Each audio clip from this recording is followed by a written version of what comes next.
ठीक है। तो नाम से ही तुम्हें समझ में आ रहा है कि कुछ तो बॉन्डिंग है। बॉन्ड क्या होता है? दो चीज के बीच में कुछ ना कुछ तो अट्रैक्शन होगा। तो यहाँ पे क्या है, जो भी कंस्टिट्यूएंट पार्टिकल्स होते हैं, यानी कि जो भी तुम्हारा एटम होगा, उन एटम्स के बीच में जो भी फोर्स ऑफ अट्रैक्शन है, ठीक है, उनको हम डायरेक्टली बोल देते हैं कि वो है केमिकल बॉन्ड। ठीक है। तो सबसे पहले जब डिफाइन करेंगे हम लोग केमिकल बॉन्ड को, कि केमिकल बॉन्ड होता क्या है, तो डेफिनेशन से स्टार्ट करेंगे। क्या है? It is the force of attraction. Repulsion वाला चीज को हम लोग केमिकल बॉन्ड नहीं बनेंगे। तो ध्यान रखना, ये क्या है? फोर्स ऑफ अट्रैक्शन है। किसके बीच में? तो between the constituent particles. Between the constituent particles in a compound. बच्ची आशिमा, इतना जल्दी आप क्यों आ रहे हो? टाइम पे आया करिए आप लोग, ठीक है ना। तो केमिकल बॉन्ड क्या होता है? सिंपल सा है, बहुत सिंपल सा डेफिनेशन। अभी के अभी याद करते जाना और लिखते भी चलना। ये फोर्स ऑफ अट्रैक्शन है। किसके बीच में? तो कंस्टिट्यूएंट पार्टिकल्स, जो भी पार्टिकल वहां पे होगा उनके बीच में फोर्स ऑफ अट्रैक्शन है, एक कंपाउंड में। केमिकल बॉन्ड जैसे ही आता है तो हमारे दिमाग में, जहन में आना चाहिए कि सर बॉन्ड होते कितने तरह के हैं? और ये सारा बॉन्ड का डिफिनेशन या और कौन कौन सा बॉन्ड है, थोड़ा बहुत हमें आइडिया है, पीरियोडिक टेबल में हमने देखा हुआ है। तो जैसे ही होता है कि बॉन्ड तो हमने पढ़ लिया, तो सर कितने तरह के बॉन्ड्स होते हैं? बॉन्ड्स जो अभी हम जनरली पढ़ेंगे ना, तीन तरह का। क्या? एक है आयनिक बॉन्ड। ये होता क्या है, कब बनता है, इसके लिए बकायदा इन डिटेल हम लोग पढ़ेंगे इस पूरे चैप्टर में। लेकिन अभी के लिए बॉन्ड एक हो जाएगा आयनिक बॉन्ड, दूसरा हो जाएगा कोवैलेंट बॉन्ड, या उसको हम लोग बोलेंगे कोऑर्डिनेट बॉन्ड। एक और अलग तरह का बॉन्ड आता है, बच्चे इसके लिए ज्यादा सेंटिमेंटल रहते हैं कि सर कोऑर्डिनेट बॉन्ड क्या है। इसको सीखेंगे आराम से हम लोग। कोऑर्डिनेट बॉन्ड और कोवैलेंट बॉन्ड लगभग एक ही चीज है, बनने के बाद बाद में बात करेंगे। और तीसरा है मेटेलिक बॉन्ड। तो पूरे के पूरे तुम्हारे केमिकल बॉन्ड में बाकी कुछ कुछ और वीक फोर्सेज है। वीक फोर्सेज को हम बाद में पढ़ेंगे। अभी के लिए है तुम्हारा कि आयनिक बॉन्ड, कोवैलेंट बॉन्ड या कोऑर्डिनेट बॉन्ड, और तीसरा है मेटेलिक बॉन्ड। बॉन्डिंग क्या हो गया? फोर्स ऑफ अट्रैक्शन है तुम्हारा कंस्टिट्यूएंट पार्टिकल के बीच में किसी भी कंपाउंड में। बॉन्ड तुम्हारा तीन तरह का, आयनिक बॉन्ड, कोवैलेंट बॉन्ड और मेटेलिक बॉन्ड। ठीक है। यहां तक किसी को कोई डाउट है तो पहले पूछ लो चैट बॉक्स में, फटाफट हाँ या ना लिखो, यस और नो।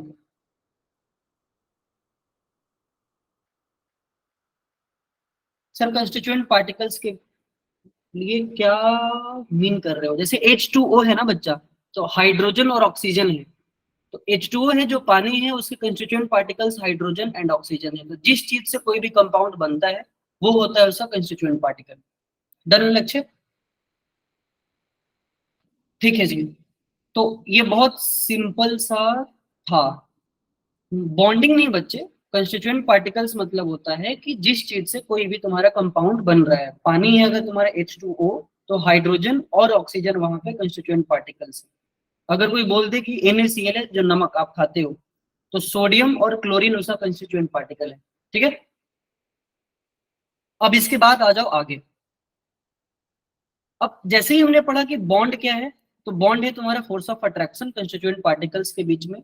इसके बाद कि बॉन्ड जो है वो तीन तरह का हो सकता है, आयनिक बॉन्ड, कोवैलेंट बॉन्ड या कोऑर्डिनेट बॉन्ड, और तीसरा मेटेलिक बॉन्ड। दिमाग में तुरंत आता है कि सर ये बॉन्ड बनता ही क्यों है? तो बॉन्ड बनने के पीछे रीजन क्या है? Reason for the bond formation. Reason for the bond formation. तो हम चाहेंगे कि ये मोनोलॉग ना हो, थोड़ा सा डायलॉग हो। मतलब आपका ऑडियो ऑन है, कोई भी बच्चा जो बता सकता है बताओ, कोई भी गेस करो, क्यों बनता है बॉन्ड? स्ट्रेचेबिलिटी पाने के लिए। स्टेबिलिटी वाले। और कोई? सर पोटेंशियल और कोई? एनर्जी को कम करने के लिए। एनर्जी रिलीज करने के लिए। एनर्जी रिलीज करने के लिए। और कोई? अच्छा जा रहे हो कुछ भी? अनु स्टेबिलिटी। और कोई बच्चा फटाफट? शर्माना नहीं है, जब बोलने के लिए बोला जाए तो कुछ भी बोला करो, ठीक है। गलत और सही कुछ नहीं होता है, जब आप बोलेंगे, पार्टिसिपेट करेंगे, तभी आपको समझ में आएगा और याद भी रहेगा। वरना फिर तो lowering of potential energy of system. Lowering the potential energy of system.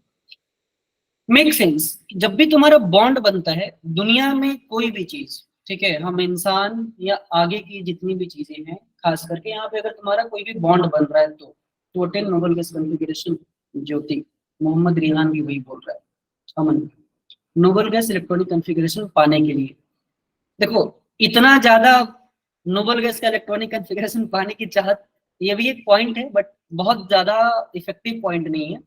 बच्चे बोल दिए इफेक्टिव पॉइंट है। दुनिया में हर चीज स्टेबल होना चाहता है, हम भी स्टेबल होना चाहते हैं, आप भी होना चाहते हो। इनफैक्ट जो बॉन्ड्स बनते हैं वो भी स्टेबल होना चाहते हैं।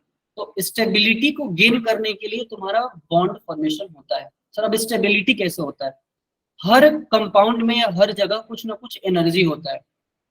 जैसे ही तुम्हारा कोई भी बॉन्ड बनता है तो उस सिस्टम के लिए, मान लो अगर हाइड्रोजन बॉन्ड H2 मॉलिक्यूल है तुम्हारे पास H2, तो H और H में बॉन्ड बना, बॉन्ड बनने के बाद अगर पूरे सिस्टम का एनर्जी कम हो जा रहा है, अगर एनर्जी कम होगा तो वहां पे क्या होगा कि वो जो भी मॉलिक्यूल है ना उसके अंदर स्टेबिलिटी बढ़ जाती है। अब कुछ कुछ बच्चों को यहाँ पे समझ में नहीं आता है। क्या समझ में नहीं आता है? कि सर एनर्जी अगर कम हो जाएगा तो स्टेबिलिटी कैसे बढ़ जाएगा? बहुत सिंपल सा चीज है, ध्यान से सोचना। जैसे पानी है ना, हो गया अब चैट बॉक्स में नहीं, अब पूछ लिया मैंने। पानी है, मान लो उसको तुम बॉयल करते हो, देखिए वो उसमें बुलबुला बनता है ना, उसके जो पार्टिकल्स है वो ज्यादा वाइब्रेशन करते हैं, ज्यादा मोशन में आ जाते हैं, तो उसके अंदर क्या आ गया, जैसे ही तुम ज्यादा दिए टेम्परेचर, तो टेम्परेचर के साथ उसमें एनर्जी ज्यादा आ गया, गॉट इट और नॉट? जैसे एनर्जी आया तो वहां पे स्टेबिलिटी जो है पानी के मॉलिक्यूल का, सिंपल पानी पड़ा हुआ था बेचारा, आपने उसको क्या किया, गैस पे रखा, टेम्परेचर दिया, हीट किया, उसके अंदर वाइब्रेशन आ गए, उसकी स्टेबिलिटी खराब हुई, मोशन में आ गई। तो जैसे ही स्टेबिलिटी तुम्हारा डिस्टर्ब हुआ ना, मतलब एक तुमको एग्जांपल दे रहे हैं हम, वैसे ही तुम्हारा मॉलिक्यूल्स जो है ना, हर मॉलिक्यूल चाहता है कि वो स्टेबल रहे, जितना ज्यादा स्टेबल, तो जितना कम एनर्जी होगा उसके सिस्टम में उतनी ही ज्यादा उसकी स्टेबिलिटी रहेगी।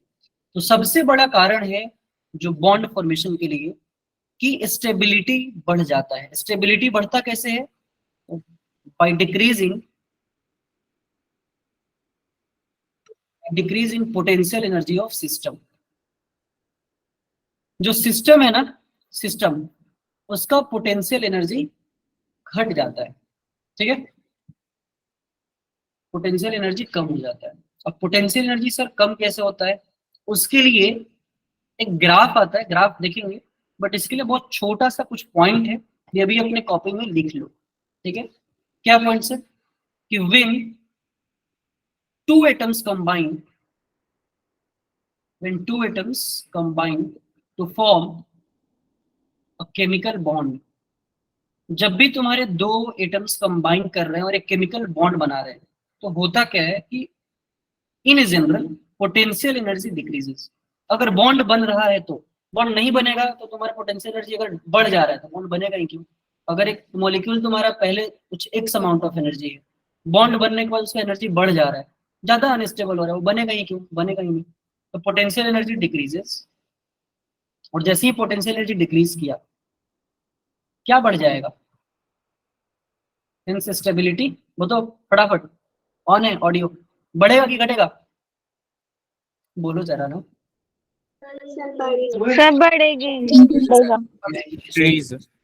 पोटेंशियल एनर्जी इंक्रीजेस, तो ध्यान, स्टेबिलिटी इंक्रीजेस। इस चीज के लिए ध्यान रखना कि सबसे मेन कारण है घुमा फिरा के, जो एक बच्चा बोल रहा था कहीं की ऑक्टेट कंप्लीट करने के लिए, ट्रू, ऑक्टेट कंप्लीट करने की वजह से भी क्या हो रहा है, स्टेबिलिटी बढ़ रहा है। तो मेन कारण है कि घुमा फिरा के कि स्टेबिलिटी बढ़ जाता है, इसीलिए बॉन्ड का फॉर्मेशन होता है। और इसको जस्टिफाई करने के लिए, अब ये ना लाइन मेरा सही नहीं बन रहा है, तुम लोग अपना सही बनाना घर में बैठे, ये बहुत बेकारी हो गया, इसको हटाओ।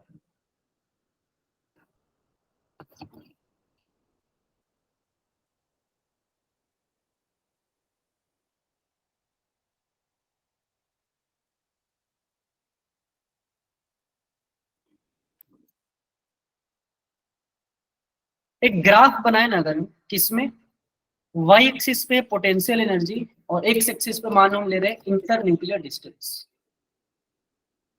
इंटर न्यूक्लियर डिस्टेंस सबको दिख रहा है ना, और बहुत छोटा नहीं लिख रहे हैं ना हम, यस सर दिख रहा है। चलो भाई, तो पोटेंशियल एनर्जी और इंटरन्यूक्लियर मतलब कोई भी दो तुम्हारा एटम है उसके न्यूक्लियस के बीच का डिस्टेंस, अगर इसके बीच में तुम लो तो ग्राफ कुछ ऐसा बनता है।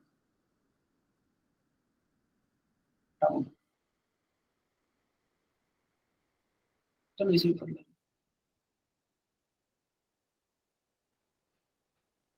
ठीक है, होगा क्या कि जब तुम्हारा दोनों एटम्स के बीच में, मान लो अभी हाइड्रोजन मॉलिक्यूल की हम बात कर रहे हैं, ये ऑलरेडी मैंने बताया हुआ है 2 क्लासेस में, वो बच्चे थोड़ा शांति से ध्यान रखना। क्या कि मान लो H2 मॉलिक्यूल का हम एक फॉर्मेशन देख रहे हैं, तो हाइड्रोजन और हाइड्रोजन का 2 एटम है, मान के चलते हैं कि स्टार्ट में दोनों बहुत दूर पे है। यहाँ पे दिख रहा है इंटरन्यूक्लियर डिस्टेंस, अगर ये बहुत ज्यादा है एक्स एक्सिस में, ये काफी दूर है। याद करो पोटेंशियल एनर्जी आपको एटॉमिक स्ट्रक्चर में बताया गया होगा कि उसका फॉर्मूला होता है K(Q1 Q2 अपॉन R), अगर आपको याद हो तो। एक चीज वहां पे और डिस्क्लेमर देके बोला गया था कि जब भी पोटेंशियल एनर्जी का तुम फॉर्मूला देखोगे, वहां पे जो चार्जेस होते हैं उसको आप विथ साइन रखते हो, अगर याद हो तो, नहीं है तो फिर से रिवाइज कर लेना। अगर R बहुत ज्यादा है, डिनोमिनेटर अगर तुम्हारा बहुत ज्यादा है, तो पोटेंशियल एनर्जी उस समय क्या हो जाएगा, बहुत कम। तो इसीलिए हम बोल रहे हैं कि अगर R हमारा बहुत ज्यादा है तो पोटेंशियल एनर्जी यहाँ पे टेंडिंग टू 0 है, अगर आपको दिख रहा हो तो।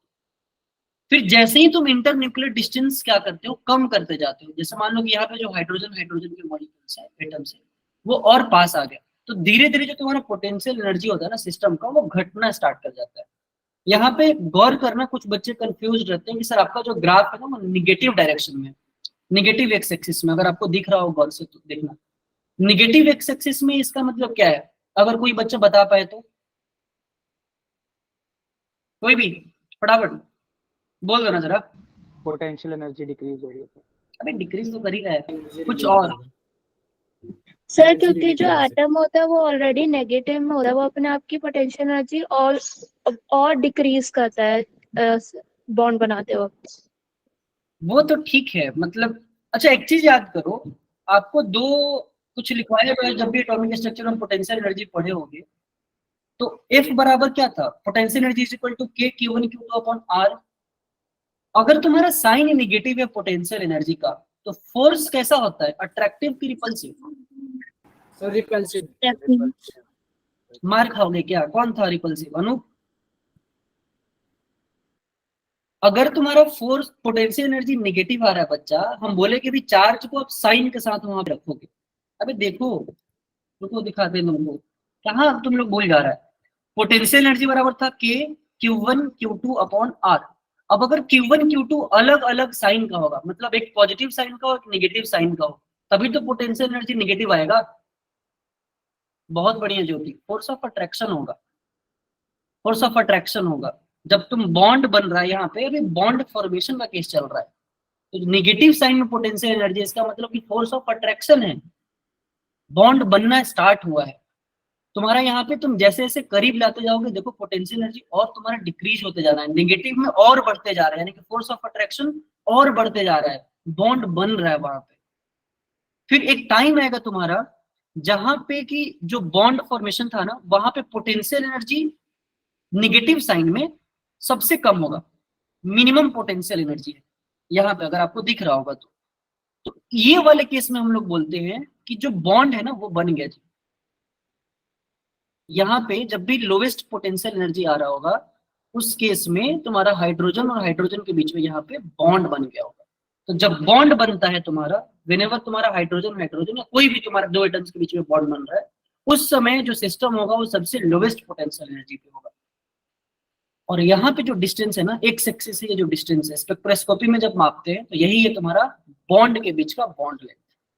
लेकिन कुछ लोग बहुत लालची होते हैं, अभी मन नहीं भरा है, हाइड्रोजन के बॉन्ड के बीच में, हाइड्रोजन के बीच में जब बॉन्ड बन गया तो वो और पास लेकर आए। तुम जब और पास लेकर आओगे ना, अब यहाँ पे फोर्स ऑफ अट्रैक्शन काम नहीं करता है, यहाँ पे फोर्स ऑफ रिपल्सन स्टार्ट हो जाएगा।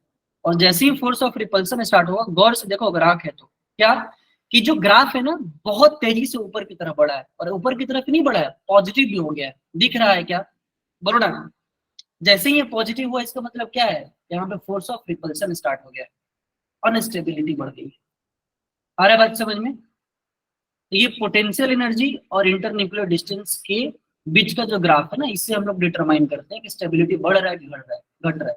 जब भी बॉन्ड का फॉर्मेशन होता है, पोटेंशियल एनर्जी मिनिमम पे होगा, और ये जो है ना एक्स वाई एक्सिस पे, इसी को हम लोग बोल देते हैं कि ये बॉन्ड एनर्जी। यहाँ से सर एग्जाम में सवाल आएगा क्या? सवाल नहीं आएगा, बट आपको समझने के लिए इंपॉर्टेंट है, इसको समझो अच्छे से, ठीक है। सिंपल सा बात था। एक बार फिर से इस ग्राफ को बताते हैं कि जब इंटरन्यूक्लियर डिस्टेंस बहुत दूर था, पोटेंशियल एनर्जी सिस्टम का लगभग टेंडिंग टू जीरो होगा। जैसे जैसे तुम्हारा बॉन्ड बनना स्टार्ट होगा, यानी कि तुम दोनों एटम्स को करीब लेकर आते जाओगे, पोटेंशियल एनर्जी डिक्रीज कर रहा है, यानी कि यहाँ पे फोर्स ऑफ अट्रैक्शन जो है वो बढ़ना स्टार्ट कर गया है। एक टाइम आएगा जब तुम्हारा जब बॉन्ड बन रहा होगा, उस समय पोटेंशियल एनर्जी सबसे लोवेस्ट पे होगा, वहां पे तुम्हारा बॉन्ड बन गया होगा, और तुम और करीब लेकर आओगे तो वहां पे फोर्स ऑफ रिपल्सन स्टार्ट होगा, ग्राफ फटाफट ऊपर जा रहा है, ठीक है। तो ये हो गया पहला पॉइंट जिसके वजह से तुम्हारा बॉन्ड बनता है, क्या? स्टेबिलिटी को गेन करने के लिए। और दूसरा जो कि एक बच्चा बोला था, क्या बच्चा बोला था? स्टेबल इलेक्ट्रॉनिक कॉन्फ़िगरेशन को अचीव करना। दूसरा पॉइंट फटाफट इसको लिखते चलना साथ में। To attain stable electronic configuration,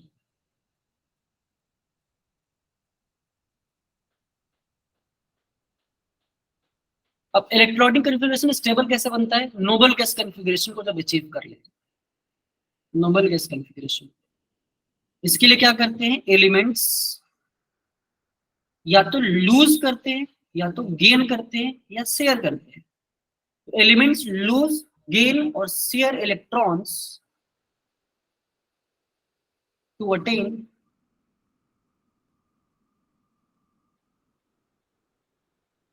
electronic configuration similar to the noble gases।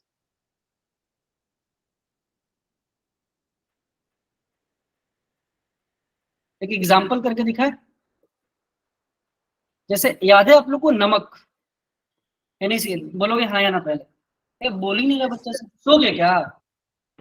रात है, टाइम है, बहुत लोग खा भी लेते हैं एक्स्ट्रा, चलो अब तो सोना ही ये खा लेते हैं। तो ये मत करना कि सर खा लिए थे, हम बेड पे बैठ के आराम से देख रहे थे। ज्यादा आराम कर लोगे तो फिर नींद भी आ जाती है, वो वाला आराम मत करो। तो सोडियम क्या होता है? Na plus plus Cl minus बनता है तुम्हारा NaCl। तो Na प्लस क्या होगा? सोडियम तुम्हारा इलेक्ट्रॉनिक कॉन्फ़िगरेशन इसका तुम लिखो 11 है ना, एटॉमिक नंबर 281। अगर एक इलेक्ट्रॉन लूज करेगा तो क्या बनेगा? Na प्लस यानी कि 2,8। ये किसके जैसा है इलेक्ट्रॉनिक कॉन्फ़िगरेशन? जरा बताना, कौन से? कोई नोबल गैस याद आती है? नियोन। क्लोरीन जो है उसका एटॉमिक नंबर है 17, यानी कि 287। ये तुम्हारा हो गया इलेक्ट्रॉनिक कॉन्फ़िगरेशन। एक इलेक्ट्रॉन को गेन करके ये तुम्हारा बनता है Cl माइनस, तो ये क्या हो जाएगा? 288। ये किसके जैसा है? आर्गन। आर्गन। तो सर आर्गन। तुम्हारा जो ये बॉन्ड बन रहा है यहाँ पे ना, तो एक इलेक्ट्रॉन तुम्हारा सोडियम एक इलेक्ट्रॉन को जब लूज करता है तो ये तुम्हारा नियोन जैसा इसको फीलिंग आता है केमिस्टेबल इलेक्ट्रॉनिक कॉन्फ़िगरेशन में। क्लोरीन एक इलेक्ट्रॉन को गेन करके आर्गन जैसा, जो कि उसका नियरेस्ट नोबल गैस है, उसकी तरह बिहेव करने लगता है। तो यहाँ से स्टेबिलिटी बढ़ जाती है। तो मूल बात तो यही घुमा फिरा के क्या कि sir stable electronic configuration, stability बढ़ेगा। गॉट इट और नॉट? तो ये Yes, तुम्हारा sir. थोड़ा सा जनरल सा इंट्रोडक्शन कि केमिकल बॉन्ड में बॉन्ड क्या होता है, तो फोर्स ऑफ अट्रैक्शन है कंस्टिट्यूएंट पार्टिकल्स के बीच में। दूसरा bond ionic bond, covalent bond, coordinate और मेटेलिक बॉन्ड। फिर रीजन क्यों हुआ बॉन्ड का फॉर्मेशन का? तो decreasing potential energy of system, यानी कि स्टेबिलिटी बढ़ गया। दूसरा तुम्हारा है स्टेबल इलेक्ट्रॉनिक कॉन्फ़िगरेशन, इसको आप कभी कभी नोबल गैस इलेक्ट्रॉनिक कॉन्फ़िगरेशन बोलते हैं। बस इतना ही पढ़े अभी तक। अब छोटू सा हम लोग पहले देखेंगे आयनिक बॉन्ड को, फिर देखेंगे कोवेलेंट कोऑर्डिनेट बॉन्ड को, और फिर देखेंगे हम लोग मेटेलिक बॉन्ड। पहले एक बार इनका थोड़ा सा झलक लिया जाएगा, फिर इसके बाद डिटेल में पढ़ेंगे हम लोग। यहां तक किसी को कोई डाउट है तो बता दो, बोलो फटाफट बोलो। No sir. No sir. No sir. कोई है जो गुस्सा भी करके बैठा हुआ है क्या कि सर आप तो बोलते रहिएगा, हम आज बोलेंगे नहीं, आप हिम्मत है तो बुलवा दो। सर एक बार प्रीवियस स्लाइड दिखा दो, ये प्रीवियस स्लाइड। घर पे बैठे हो ना, अगर लिख नहीं पा रहे हो फटाफट उसी समय स्क्रीनशॉट ले लिया करो, ठीक है? आगे आ जाओ। अब छोटा सा है आयनिक बॉन्ड,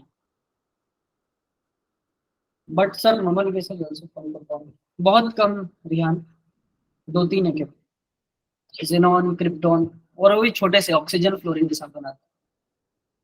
आयनिक बॉन्ड क्या होता है, जनरली तुम्हारा मेटल और नॉन मेटल में बनता है, तो फटाफट लिखते जाओ, जनरली फॉर्म्ड बिटवीन,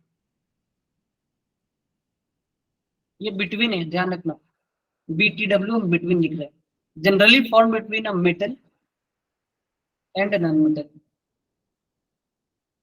आज का जो क्लास है ना जनरली पूरा का पूरा थियोरेटिकली है, मजा आएगा कल से, फिर भी आज इंपॉर्टेंट है, ध्यान देके पढ़ते रहो।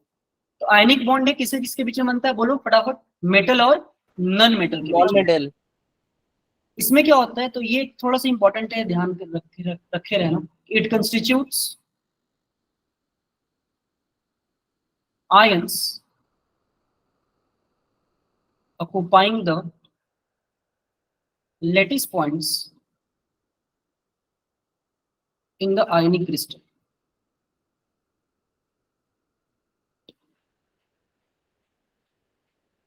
अब जैसे ही हम बोलते हैं ना कि इट कंस्टिट्यूट्स आयंस, तो ये तो हमें पता है कि आयनिक बॉन्ड में आयंस होते हैं, जैसे सबको पता है कि नमक खाते हैं हम लोग, NaCl, Na+ होता है और Cl-, ये 2 आयंस हैं। जो ये आयंस होते हैं ना, ये लैटिस पॉइंट्स को ऑक्युपाई करते हैं आयनिक क्रिस्टल में। अब ये 2 वर्ड जो है ना हमारे लिए थोड़ा सा नया है, जैसा कि लैटिस पॉइंट क्या है और आयनिक क्रिस्टल क्या है, तो बहुत ब्रीफ में आपको बता देते हैं ये चीज के लिए, बाकी अगले साल हम लोग सॉलिड स्टेट में इसको पढ़ेंगे बाकायदा डिटेल में, कि जितने भी आयनिक है ना वो सॉलिड में रहते हैं, ठीक है, सॉलिड में। तो सॉलिड क्रिस्टल, सॉलिड का एक स्ट्रक्चर होगा, जैसे कि मान लो कोई एक बॉटल है, हम ये पेन को रखे हैं, जैसा कुछ ना कुछ स्ट्रक्चर है ना, वैसे ही एक बहुत छोटा सा हम आपको एग्जांपल देके समझा देते हैं कि मान लो कोई भी क्रिस्टल है ना, क्यूबिक फॉर्म में, क्यूब तो हम सब लोग जानते हैं ना, ये तुमको क्यूब दिख रहा है क्या, इसके 8, यस सर।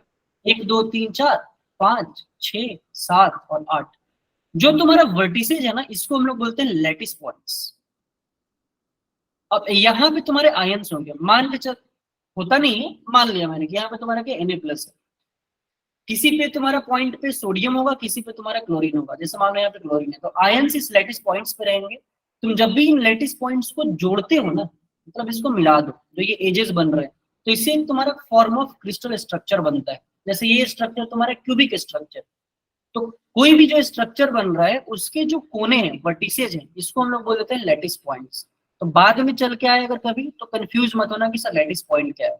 सिंपल सा है कि किसी भी तुम्हारा क्रिस्टल स्ट्रक्चर में या कोई भी स्ट्रक्चर में, सॉलिड स्ट्रक्चर में, जो कॉर्नर्स है जहां पे कि आयंस रिसाइड कर सकते हैं, उसको हम लोग बोल देते हैं लैटिस पॉइंट। दैट्स ठीक है क्या।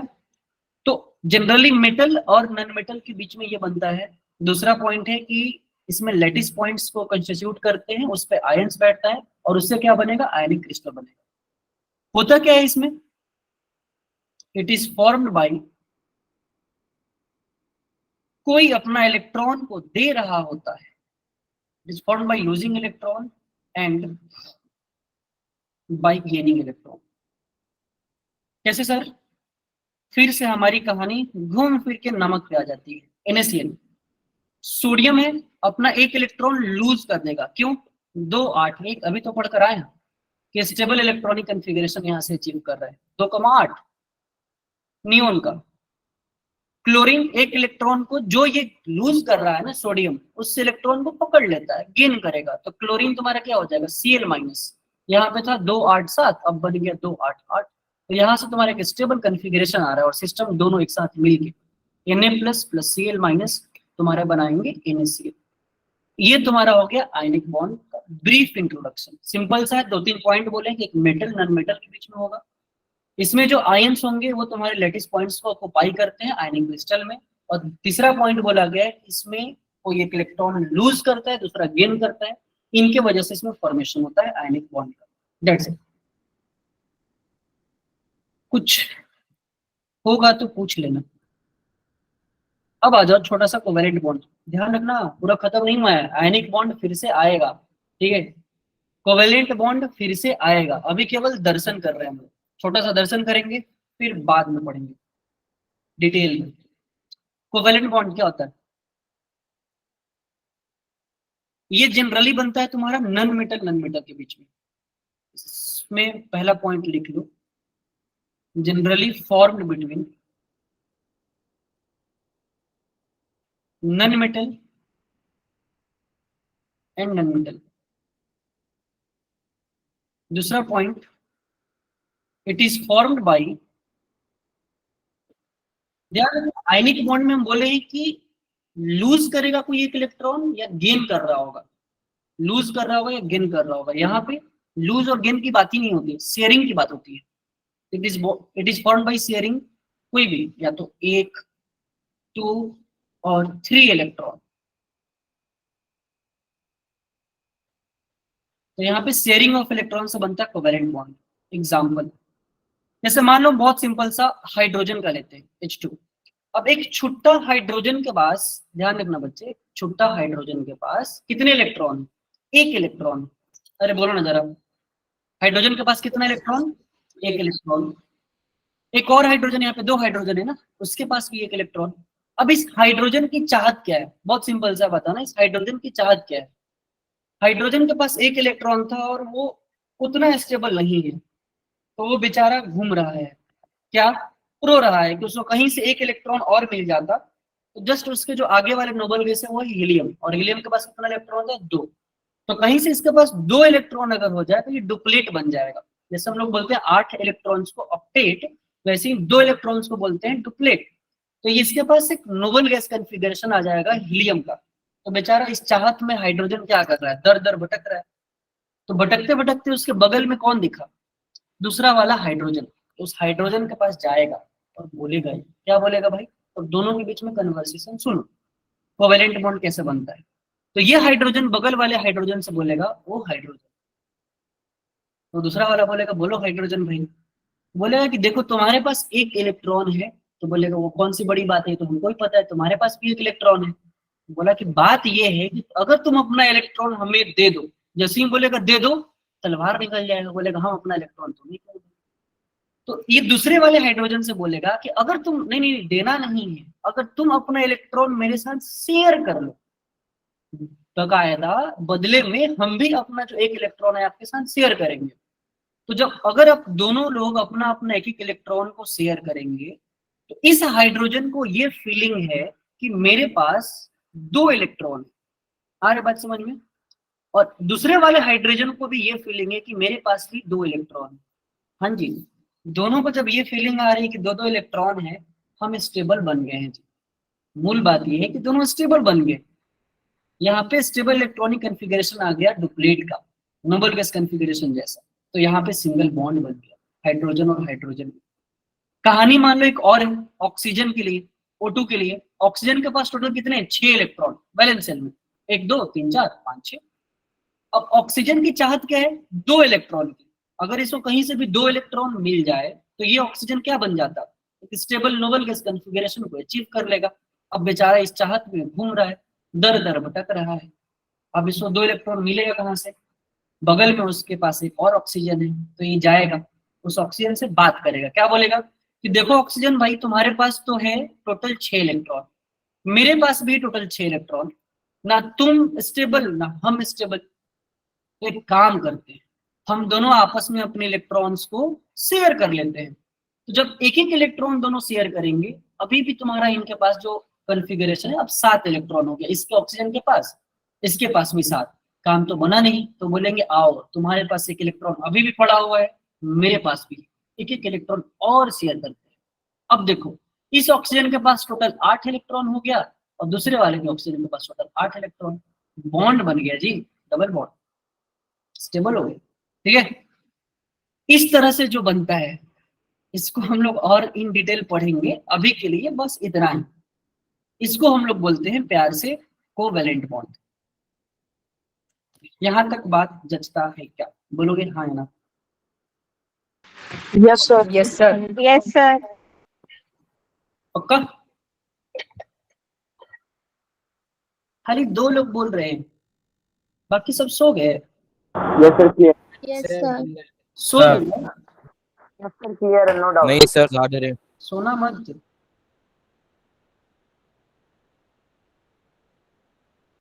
टाइम स्लैम्प कौन है ये? हाँ सर। सर वो लास्ट टाइम वाला time is important, time is वो IMP। यस सर, वो चेंज कर दिया नाम, IMP कर दिया, इम्पोर्टेंट दे रहा उसने। क्या नाम है तुम्हारा? सर मेरा नाम यश है सर। और उसका नाम मैं क्या? वो नहीं हूँ हाँ सर, वो मालूम नहीं। क्लास में मिलेंगे बच्चे ना तो फिर आपको हम जगा देंगे, सोना नहीं है किसी को। सर वो लिख रहा है, हाँ सर सो रहा है। सुना नहीं, सुना नहीं। अगला है कोऑर्डिनेट बॉन्ड। आ जाओ, यहाँ पे लोगों का थोड़ा सा स्यापा रहता है। क्या स्यापा रहता है सर? कुछ नहीं है, जैसा होता है कोवेलेंट बॉन्ड ये भी है कोऑर्डिनेट बॉन्ड। अब ध्यान से सुनो, कोवेलेंट बॉन्ड में भी शेयरिंग ऑफ इलेक्ट्रॉन होता है, कोऑर्डिनेट बॉन्ड में भी शेयरिंग ऑफ इलेक्ट्रॉन होता है। दोनों में डिफरेंस है क्या कुछ सर? फिर हाँ जी डिफरेंस तो है। क्या डिफरेंस है तो लिख लो। It is formed by sharing of electron. ध्यान रखना है, अभी भी वही लिखेंगे, it is formed by sharing of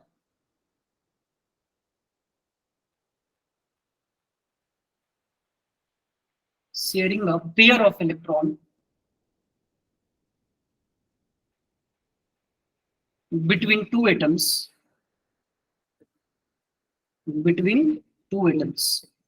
अब कहानी इससे यहां से चालू होती है, लेकिन जो शेयरिंग है ना उसमें थोड़ा सा प्रॉब्लम आता है। क्या? But the pair of electron shared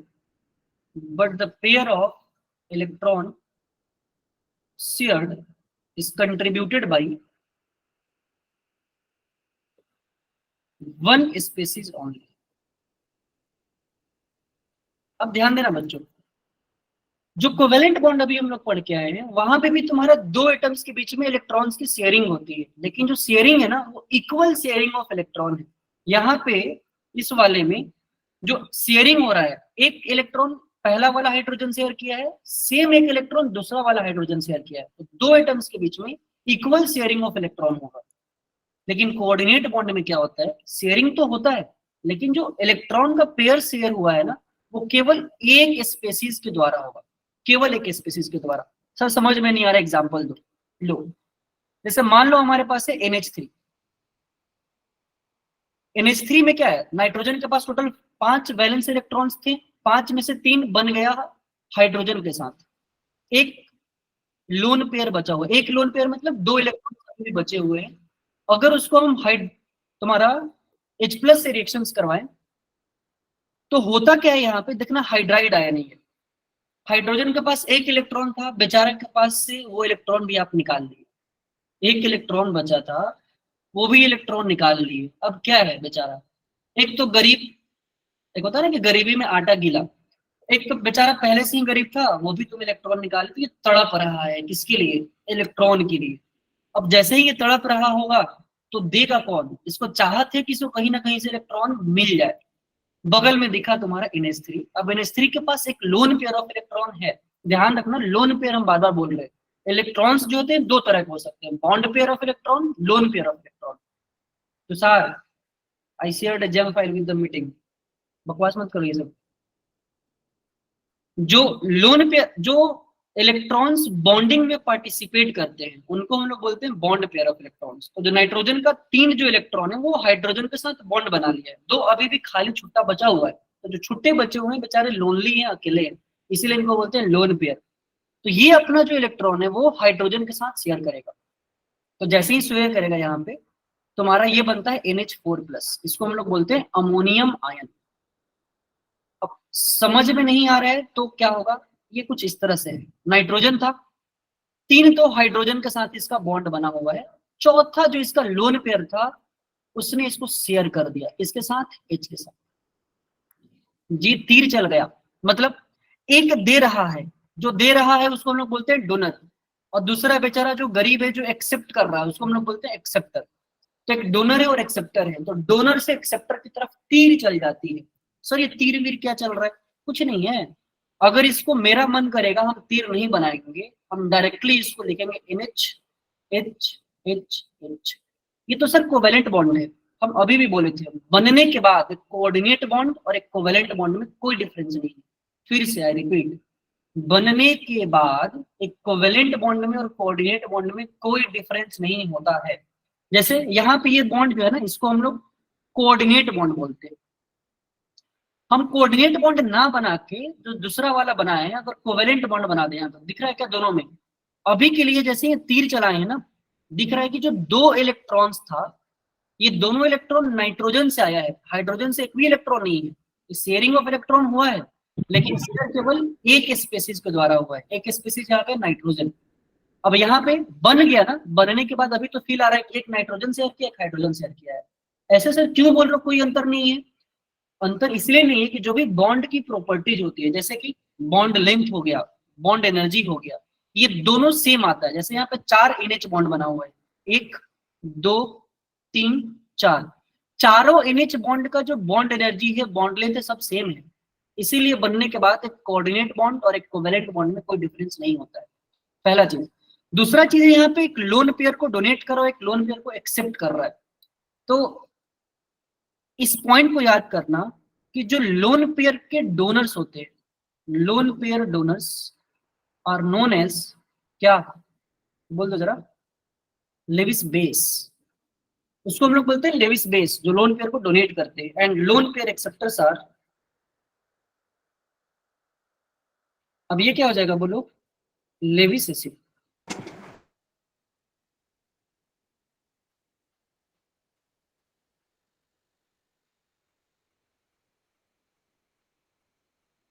तो इस वाले एग्जांपल में जो डोनर है, यानी कि जो NH3, इसको हम लोग क्या बोल देंगे कि ये है तुम्हारा लेविस बेस, और जो एक्सेप्टर है, जो लोन पेयर को एक्सेप्ट कर रहा है, वो है तुम्हारा लेविस एसिड। यहां तक कोई डाउट है तो बोलो, पक्का? एक एग्जांपल और ले लो। NH3 है, इसके साथ तुम BF3 को कर दो, तो बोरोन के पास तुम्हारे क्या, एक ऑर्बिटल खाली है। फटाक से यहाँ पे क्या चलेगा, इलेक्ट्रॉन आएगा नाइट्रोजन का BF3 में। तो ये बनेगा कुछ इस तरह से, सट से तीर चलाओ नाइट्रोजन से बोरोन की तरफ, F F F, यहाँ से H H H, ये तुम्हारा कोऑर्डिनेट बॉन्ड। तो एक नोट डाल के यहाँ पे एक चीज याद रखना, क्या, जो मैं बार बार अभी बोले हैं कि देयर इज नो डिफरेंस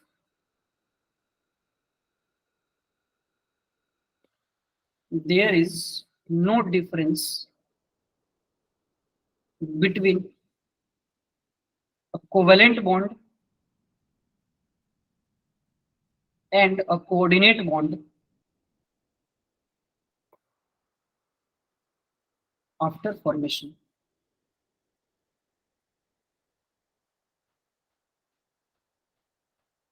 हाँ जी, ऑडियो ओपन है, फटाफट बोलो। कोई डाउट है क्या? कोई अभी तक दुख दर्द कष्ट बोला जा रहा है?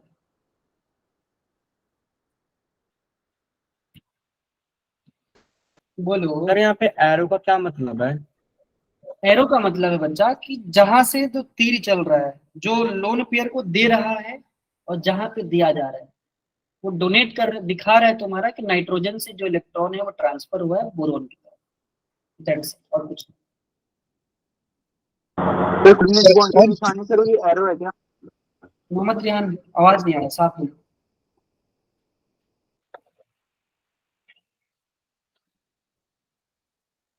बोलो, नहीं बोलोगे? सर हाँ बोलो।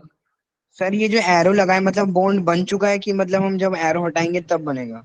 ना ना, एरो एरो जो लगा है ये तुम्हारा कोऑर्डिनेट बॉन्ड है, बस दिखा रहा है बॉन्ड बन गया है। तो सर मतलब बन चुका है तो ये और वो जो कोवेलेंट होगा वो सिमिलर होगा मतलब, अब है ना? हाँ, अब अगर इसको आज मतलब केवल मैंने अभी लिखा है तुमको दिखाने के लिए, मेरा मन कर रहा है हम इसको ऐसे नहीं लिखेंगे, NBF F F, hydrogen hydrogen hydrogen, दोनों बात बराबर है। तो तुम अगर ऐसे दिखा रहे हो तो एक कोऑर्डिनेट बॉन्ड है, ये भी सही है, ये भी सही है। आज के लिए कोऑर्डिनेट बॉन्ड चूंकि हम पढ़ा रहे थे अभी, उसका एग्जांपल है तो यहाँ पे एरो लगा दिए। बाकी जब भी आगे भी पढ़ाएंगे तो coordinate bond is similar to covalent bond, दोनों में सर मतलब वो जो N और B के लाइन में स्ट्रेट लाइन है वहां भी मैं कोवेलेंट बॉन्ड कोऑर्डिनेट बॉन्ड लिख सकता हूँ सर? ठीक है सर हाँ बच्चे। सर जो लास्ट स्लाइड थी उसमें जो आपने NH4 का जो बॉन्ड बनाया था उसमें सर वो पॉजिटिव साइन भी तो आएगा ना, क्योंकि NH4 तो प्लस होगा ना पूरे ब्रैकेट के ऊपर। छूट गया था, मैंने डाल दिया, जो स्क्वायर है वहां पे पॉजिटिव साइन। Okay sir. और कोई दिक्कत? सर सर एक एक करके, हाँ बोलो। सर जो हमारा N है उसके दोनों इलेक्ट्रॉन शेयर हो रहे हैं या सिर्फ एक? पेयर ऑफ इलेक्ट्रॉन शेयर होता है, एक इलेक्ट्रॉन नहीं शेयर होता है। Okay sir. तभी तो यहाँ पे दिख रहा है आपको, जो इमेज के साथ बॉन्ड बना है वहां पे 2 इलेक्ट्रॉन है ना।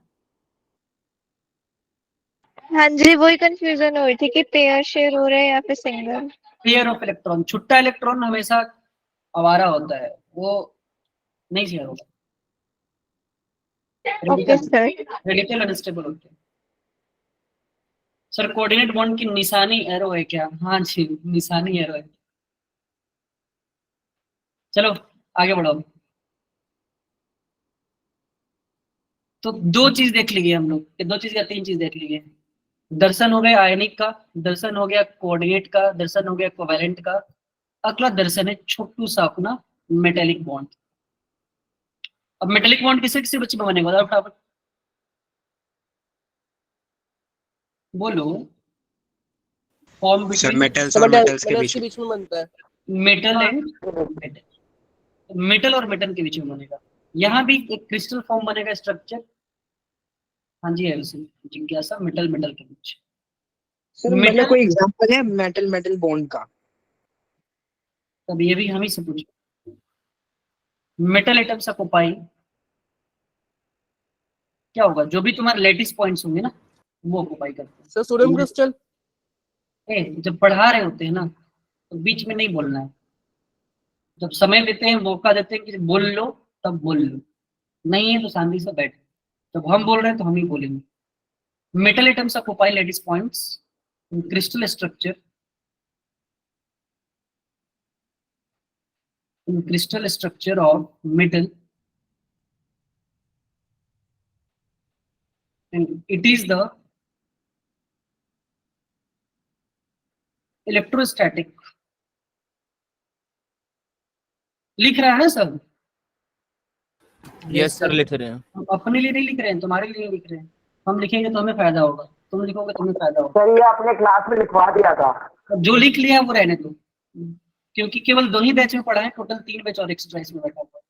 Electrostatic force of attraction, static force of attraction between metal kernel and valence electrons. ये क्या बोले सर आप? मेटल मेटल के बीच में बॉन्ड बनता है, पहला चीज। दूसरा है तुम्हारे यहाँ पे जो मेटल एटम्स होते हैं वो ऑक्युपाई करते हैं तुम्हारे लेटिस पॉइंट्स को, वही जो अभी समझाए हैं लेटिस पॉइंट्स क्या होता है, जो भी उनका स्ट्रक्चर होगा वहां पे। और ये इलेक्ट्रोस्टैटिक फोर्स ऑफ अट्रैक्शन है तुम्हारा मेटल कर्नल। अब जैसे ही आता है ना वर्ड मेटल कर्नल, थोड़ा सा समझ में नहीं आता बच्चों को क्या है, तो ये हम बता चुके हैं ऑलरेडी, लेकिन फिर भी एक बार बता देते हैं तुम्हारे याद के लिए। जैसे मान लो हमारे पास सोडियम है, हाँ जी अरीन मलिक, ये 1s2 2s2 2p6 3s1। जो 3s1 है तुम्हारे, ये लास्ट का इलेक्ट्रॉन है, इसको हम लोग बोलते हैं वैलेंस इलेक्ट्रॉन। बाकी जो बच गया इसको छोड़ के, जैसे ये तुम्हारा है न्यूक्लियस, इसके बाहर तुम्हारा 2 इलेक्ट्रॉन 1s का, 8 इलेक्ट्रॉन है तुम्हारा सेकेंड सेल में, तो 1 2 3 4 5 6 7 8, 8 इलेक्ट्रॉन तुम्हारे सेकेंड सेल में। और थर्ड सेल में तुम्हारे ये 1 इलेक्ट्रॉन। तो ये जो तुम्हारा इलेक्ट्रॉन है ये तो हो गया वैलेंस इलेक्ट्रॉन। इसको छोड़ के जो बच गया, यानी कि Na प्लस अगर तुम ले लो, 1 इलेक्ट्रॉन निकाल दिए तो Na प्लस बच गया, ये तुम्हारा है मेटल कर्नल। वैलेंस इलेक्ट्रॉन को छोड़ के बाकी अंदर का जो भी है उसको हम लोग बोलते हैं metal colonel.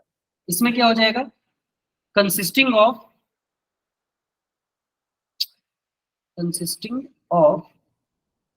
Sodium nucleus and 10 inner electrons. ये तुम्हारा है मेटल कर्नल। फटाफट लिख लो इसको।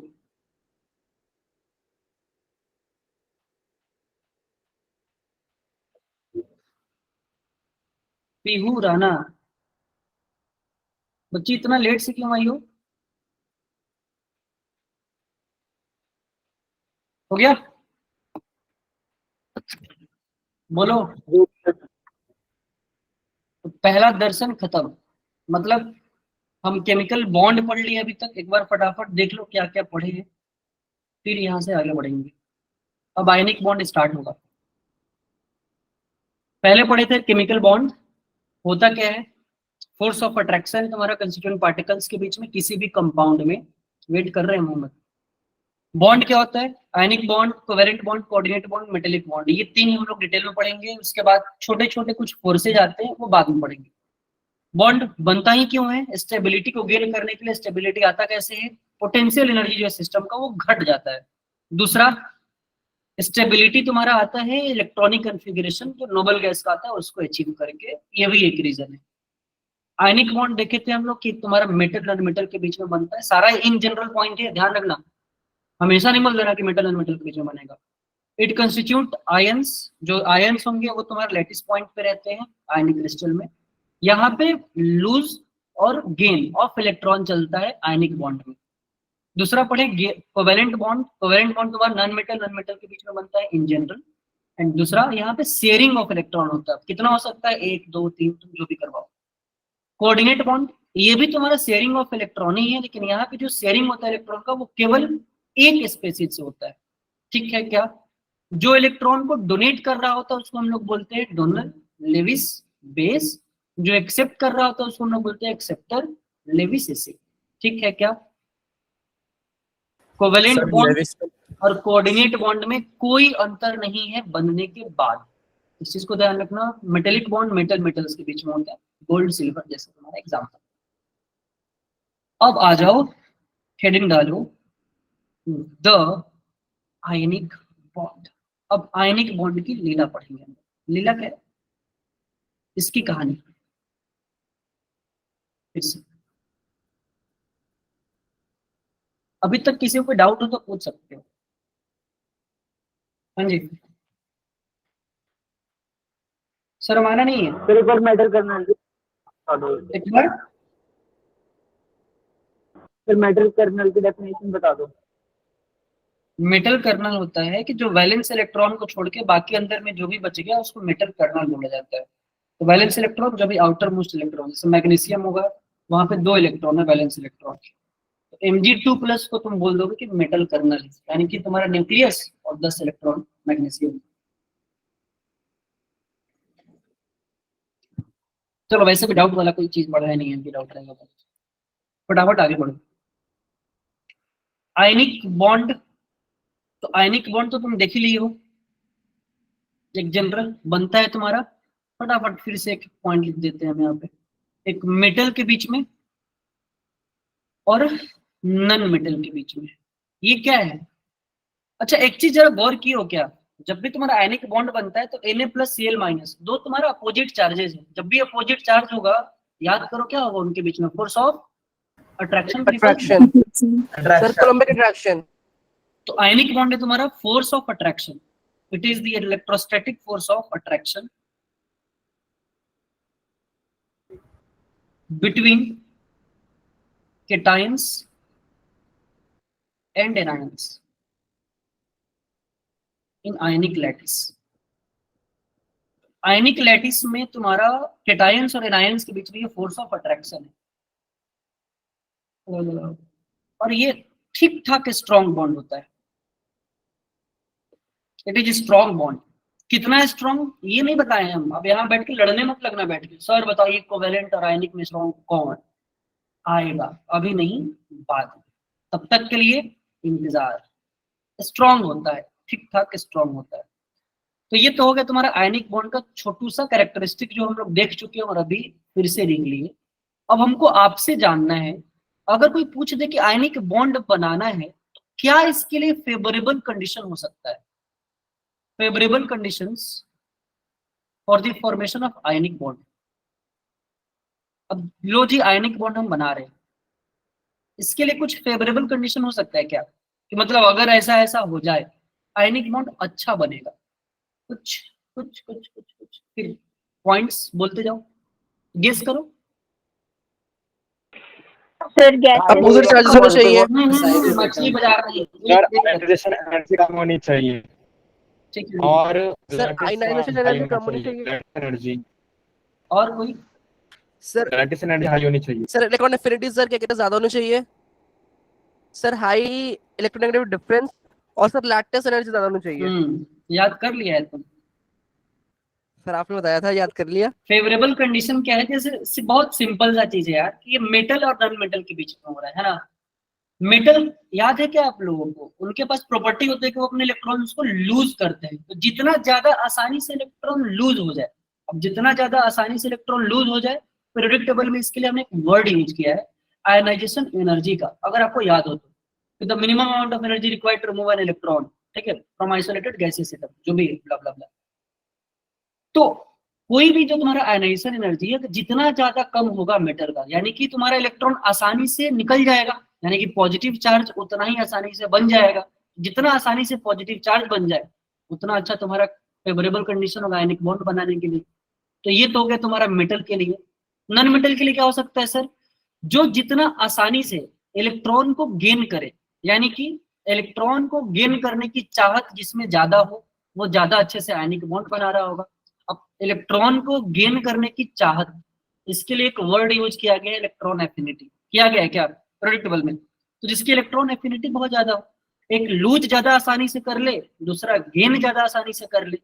तीसरा पॉइंट, जो भी तुम्हारा मेटल और नॉन मेटल है, इन दोनों एटम्स के बीच में अगर इलेक्ट्रोनिगेटिविटी का डिफरेंस बहुत ज्यादा हो, अगर इलेक्ट्रोनिगेटिविटी का डिफरेंस बहुत ज्यादा होगा तो फोर्स ऑफ अट्रैक्शन बहुत ज्यादा होगा, तो यानी कि आयनिक बॉन्ड बहुत बढ़िया बन रहा होगा, है ना? बोलो ना जरा।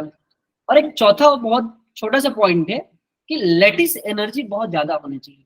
लैटिस एनर्जी ज्यादा का मतलब क्या होता है, अभी जस्ट हम बोल कर आए हैं कि ये आयनिक क्रिस्टल के फॉर्म में होता है, कोई ना कोई एक स्ट्रक्चर होगा। तो जो भी दोनों के बीच का बॉन्ड बना है, दोनों जो बॉन्ड बना है, अगर वो बॉन्ड बहुत ज्यादा स्ट्रॉन्गर होगा तो क्या होता है, जब तुम उसको तोड़ने के लिए जो एनर्जी देते हो, मान लो ये तुम्हारा बॉन्ड ए, यस बहुत बढ़िया है, उसी energy to break down the lattice bond. अगर ए और बी तुम्हारा ये आयनिक बॉन्ड है, अगर दोनों के बीच का जो बॉन्ड है तुम इसको कुछ एनर्जी दोगे तो ये क्या होगा, बॉन्ड टूट जाएगा। तो जितना ज्यादा ये स्ट्रॉन्गर होगा उतना ही ज्यादा तुमको एनर्जी ज्यादा देना पड़ेगा। तो लैटिस एनर्जी होता है कि वो एनर्जी जिसको तुम देने से तुम्हारा जो बॉन्ड है वो टूट जाए, जितना ज्यादा उतना ही तुम्हारा अच्छा होगा आयनिक बॉन्ड। तो फेवरेबल कंडीशन में फटाफट लिखेंगे 4 पॉइंट। क्या जी? पहला, one of the elements should be electropositive। एक जो एलिमेंट हो वो इलेक्ट्रोपॉजिटिव हो, यानी कि having low ionization energy, ionization energy उसका कम हो। और ये होता किसका है, बोलो? मेटल। मेटल हो। इसका मतलब ये जो दूसरा एटम हो ना, other element should have high electron affinity।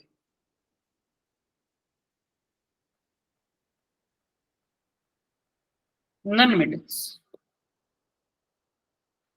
तीसरा, should have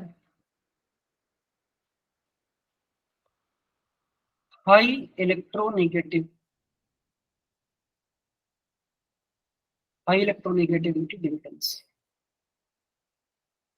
और चौथा क्या है, high lattice energy. should have high lattice energy। तो ये 4 पॉइंट है, आपको आपके जहन में रहेगा क्या? Yes sir. फटाफट इसको लिखो। सर एक बार थर्ड एक्सप्लेन कर दो थोड़ा।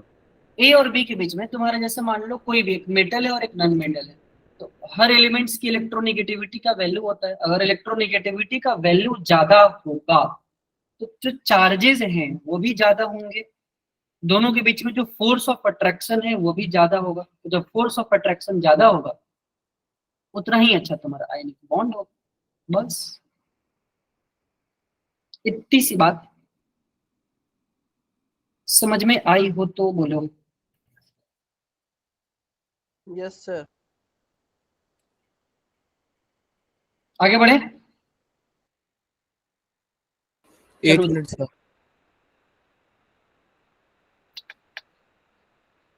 बाकी ये लैटिस एनर्जी के बारे में हम अभी फिर से बात करेंगे, आएगा आगे, ये वर्ड आएगा, चिंता नहीं करना है। एग्जाम्पल सर नहीं बताइएगा आयनिक बॉन्ड का, एग्जाम्पल लिख लो। NaCl, KCl, BH4, Na2CO3, Na2SO4, blah blah blah, bond etcetera, लिख लो फटाफट। इसके बाद हम क्लास में वैसे तो बता चुके हैं, फिर भी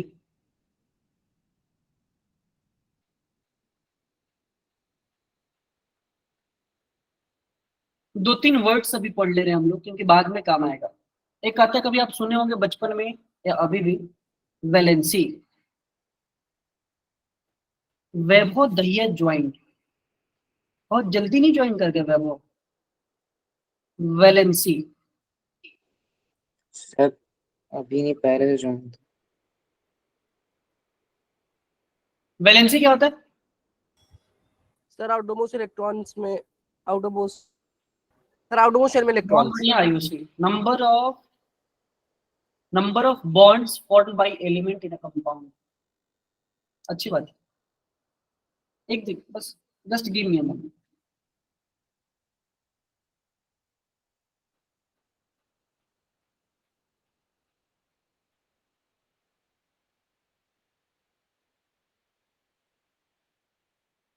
हाँ जी, combining capacity of an element.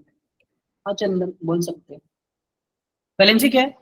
किसी भी तुम्हारा एलिमेंट का कंपाउंड में जितना नंबर ऑफ बॉन्ड बनता है उसको बोलते हैं वैलेंसी। तो ये हो जाएगा, it is the number of bonds formed by an element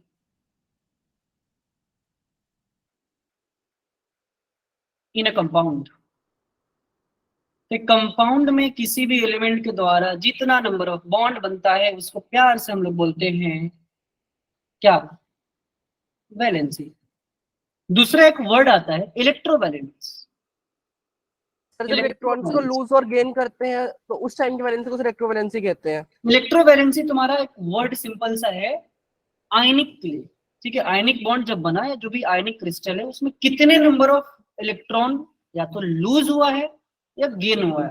हाँ जी मनीष, हर्षिका, बहुत अच्छा बच्चे। तो नंबर ऑफ, ये याद रखना बाद में, क्योंकि बच्चा ना वैलेंसी, इलेक्ट्रोवैलेंसी, कोवैलेंसी सबको एक ही मानता है कि सब आओ एक ही थाली में, सब एक ही थाली के चट्टे बट्टे नहीं है, सब अलग अलग है। तो ध्यान रखना, नंबर ऑफ इलेक्ट्रॉन्स लॉस्ट और gained in the formation of ionic solid.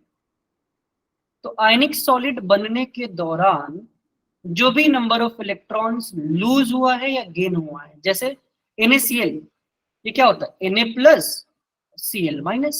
तो अगर कोई तुमसे पूछ दे कि बताओ इलेक्ट्रोवैलेंसी ऑफ सोडियम कितना है, तो क्या हो जाएगा? एक ही इलेक्ट्रॉन लॉस हुआ है ना, +1 -1 नहीं लिखते हैं यहाँ पे हम लोग, साइन नहीं, नंबर्स। एक इलेक्ट्रॉन लूज हुआ है तो इलेक्ट्रोवैलेंसी 1। कोई पूछ दे इलेक्ट्रोवैलेंसी ऑफ क्लोरीन बताओ कितना है, तो वो हो गया 1। हाँ जी, अगर मान लो हम एक और एग्जांपल ले रहे हैं कुछ भी, कि K2SO4 है, कर सकते हैं क्या? K2SO4 बता दो। अबे बोलो। 2। इलेक्ट्रोवैलेंसी ऑफ पोटेशियम, ये क्या होता है? 2K plus SO4 2 minus. तो K का क्या है? एक इलेक्ट्रॉन हुआ है, इलेक्ट्रोवैलेंसी हो जाएगा पोटेशियम का 1। इलेक्ट्रोवैलेंसी ऑफ सल्फेट तो हो जाएगा 2। कोई पूछ दे कि Al2, सारे एग्जांपल हम लिख रहे हैं तुम लोगों को, एक और एग्जांपल, Al2SO4 का होल थ्राइस। तो यहाँ पे क्या है? अल्यूमिनियम +3 ऑक्सीडेशन स्टेट में है और सल्फेट -2 में है। तो इलेक्ट्रोवैलेंसी ऑफ अल्यूमिनियम क्या हो जाएगा? बोलो, 3। और इलेक्ट्रोवैलेंसी ऑफ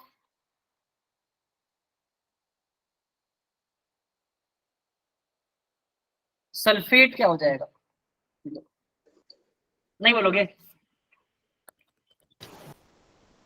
बोलो ना जरा।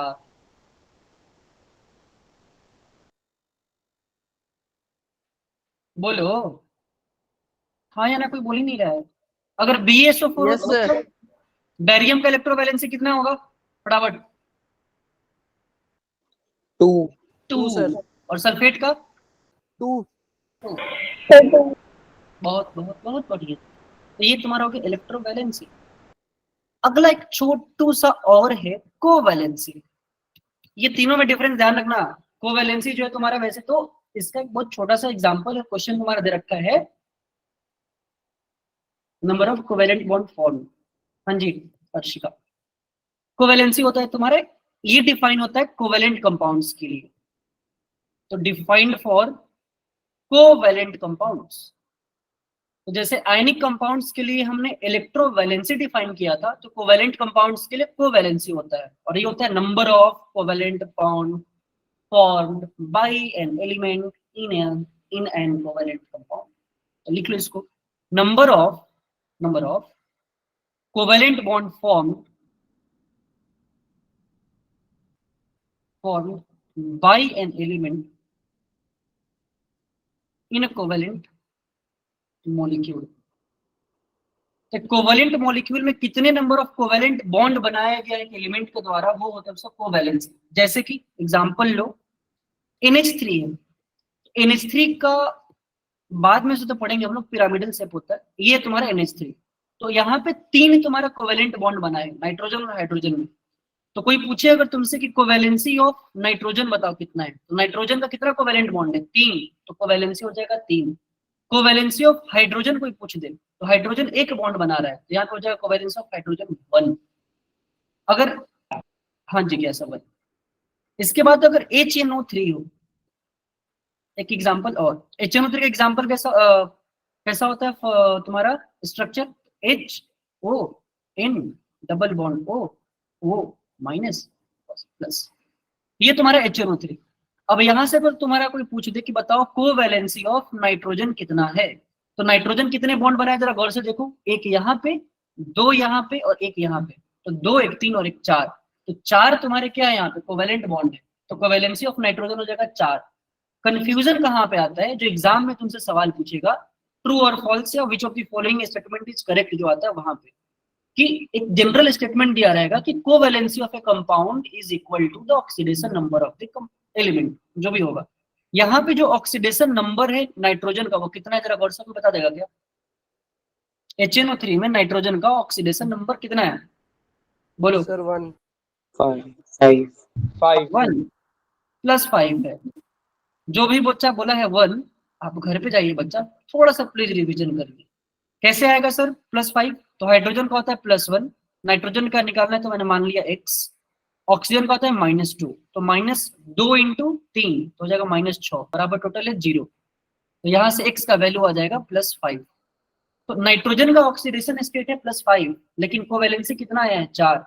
ध्यान रखना दोनों अलग अलग हो सकता है कि एक भी हो। जैसे एक और एग्जांपल लो और समझो, अगले पेज पे PCl5 का तुम्हारा स्ट्रक्चर है कुछ ऐसा, chlorine chlorine chlorine chlorine chlorine. PCl5 में तुम्हारा कोवैलेंसी ऑफ, कोई पूछे कि फास्फोरस बताओ कितना है, तो यहाँ पे फास्फोरस से कितने बॉन्ड है? 5। और oxidation number of chlorine, oxidation number of phosphorus यहाँ पे कितना है? तो वो भी है +5। दोनों दिख रहा है क्या? वो इक्वल है।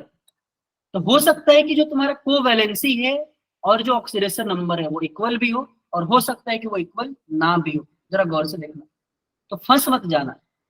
अगर एग्जाम में आए तो उसको हमेशा करेक्ट नहीं है, हो सकता है कि ना हो। तो यहां से एक सवाल फंसाने वाला बेसिक सा बन सकता है, इसको ध्यान रखें। अब कोई दिक्कत है, दुख है, दर्द है तो पूछ लो। हाँ जी सर प्रीवियस स्लाइड दिखा दो एक बार। हम्म, प्रीवियस स्लाइड लो। एक बच्चा पूछ रहा है सर HNO3 में ऑक्सीजन का कितना कोवेलेंसी है, ऑक्सीजन कितने से जुड़ा है। अब तुमको हर ऑक्सीजन के लिए अलग अलग करना पड़ेगा बच्चे, टाइम इज इम्पोर्टेंट। सर ये HNO3 में वो वाला बॉन्ड भी बनेगा ना, कोऑर्डिनेट बॉन्ड? कोवेलेंट बॉन्ड, इस पर मत जाया करो तुम लोग, बार बार बोल दिया ना, कोऑर्डिनेट का हम लोग यूज नहीं करेंगे। Coordinate bond is equivalent to the covalent bond, ऐसे यूज करोगे तो कंफ्यूज रहोगे और हमेशा गलती कर दोगे।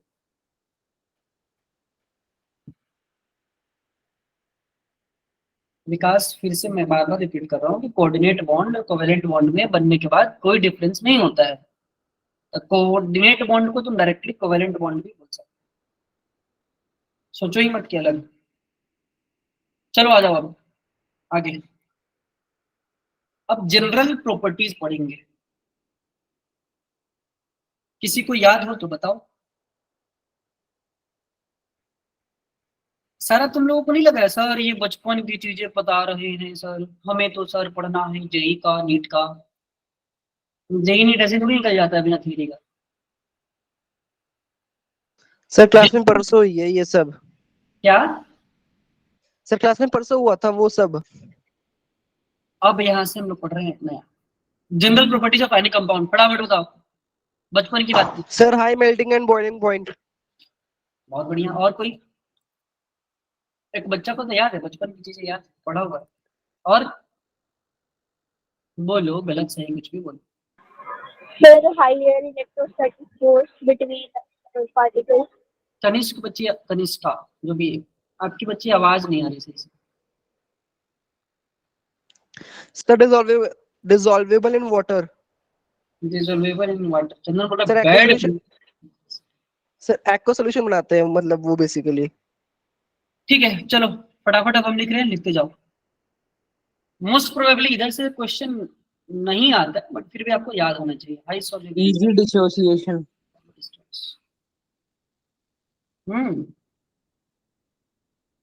चलो पहला, जो भी आयनिक बॉन्ड होता है ना वो नॉन डायरेक्शनल होता है, इस चीज को ध्यान रखना।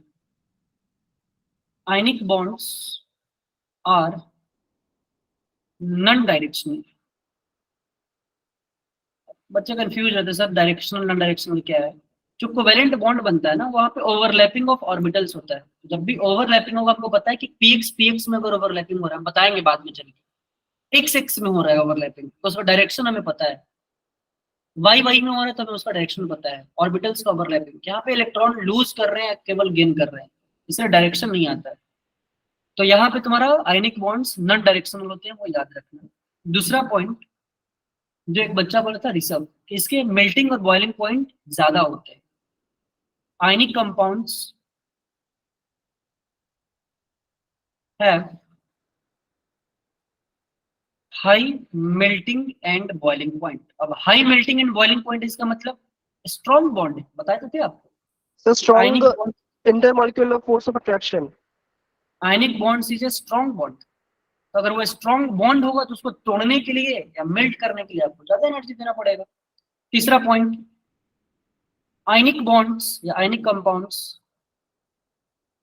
Are hard and brittle. Hard होते हैं और बाद में टूट देते हैं। चौथा, आयनिक कंपाउंड्स कंडक्ट इलेक्ट्रिसिटी, लेकिन कहां पे? सॉल्यूशन फेज में या मोल्टेन स्टेट में।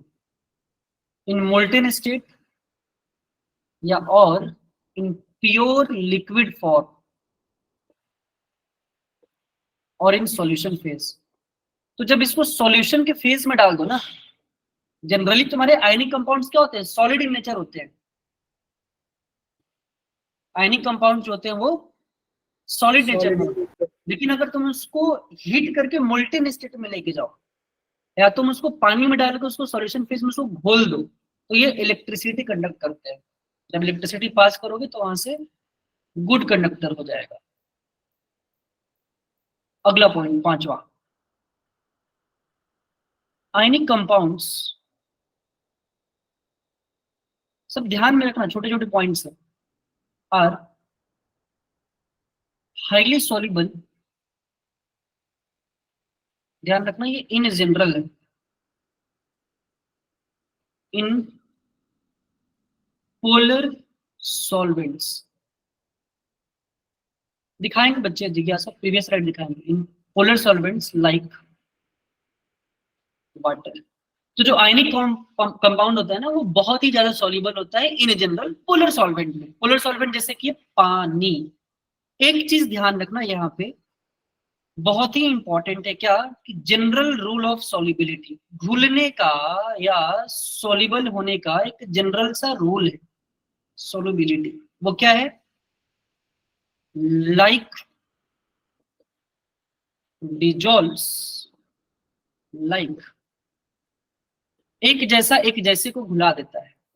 इसका मतलब अगर पोलर मॉलिक्यूल है और सॉल्वेंट तुम्हारा पोलर है, पोलरिटी मतलब जहां पे दो अलग अलग नेचर के तुम्हारे पॉजिटिव नेगेटिव तुम्हारे चार्जेस हो, पोलरिटी जहां पे हो, तो अगर पोलर सॉल्वेंट है और पोलर मॉलिक्यूल है, वहां पे सॉल्युबिलिटी बढ़ जाती है। अगर तुम्हारा नन पोलर मॉलिक्यूल है और सॉल्वेंट भी नन पोलर है, तो वहां पे सॉल्युबिलिटी बढ़ जाएगी। इसका मतलब बहुत सिंपल सा है, लाइक डिजॉल्व्स लाइक। फटाफट बोलोगे एक बार, सब लोग सुनना है मेरे को। Like dissolves like. Sir like dissolve like. दो लोग सो गए हैं, रुको रुको। डियर बच्चों, जो भी बच्चे सो गए हैं वो नींद से जग जाएं। जगने के बाद एक वर्ड बोलेंगे, लाइक डिजॉल्व्स लाइक। हम बाद में बताएंगे क्यों बोलवा रहे हैं। बोलो फटाफट, मौका मिला। Like dissolves like like. Dissolves like. like 5-6 बोल रहा है, बाकी लोग इतना शर्म क्यों खा रहे हैं? Energy loss. Like dissolves like. dissolves like जो बच्चे एनर्जी कंजर्व कर रहे हैं वो करने दो, जो बोल रहे हैं वो बोलते रहो। लाइक डिजॉल्व्स लाइक, इसका मतलब ये होता है, ये ध्यान रखना, ये हमेशा यूज में आने वाला है ये चीज। इसका मतलब क्या है सर? 2 पॉइंट। कोई भी तुम्हारा हाईली पोलर कंपाउंड है, हाईली पोलर कंपाउंड्स जैसे कि आयनिक कंपाउंड भी है, and ionic compounds dissolves better in polar solvent। ऐसे सॉल्वेंट जिनमें पोलरिटी हो, पानी पोलर सॉल्वेंट, H2O, ऑक्सीजन ज्यादा इलेक्ट्रोनेगेटिव है हाइड्रोजन से, तो वहां पे पोलरिटी रहेगी, delta positive delta negative charge. दूसरा point, non polar compounds, non polar compounds जो भी तुम्हारा हो सकता है, कुछ भी, non polar compounds are better soluble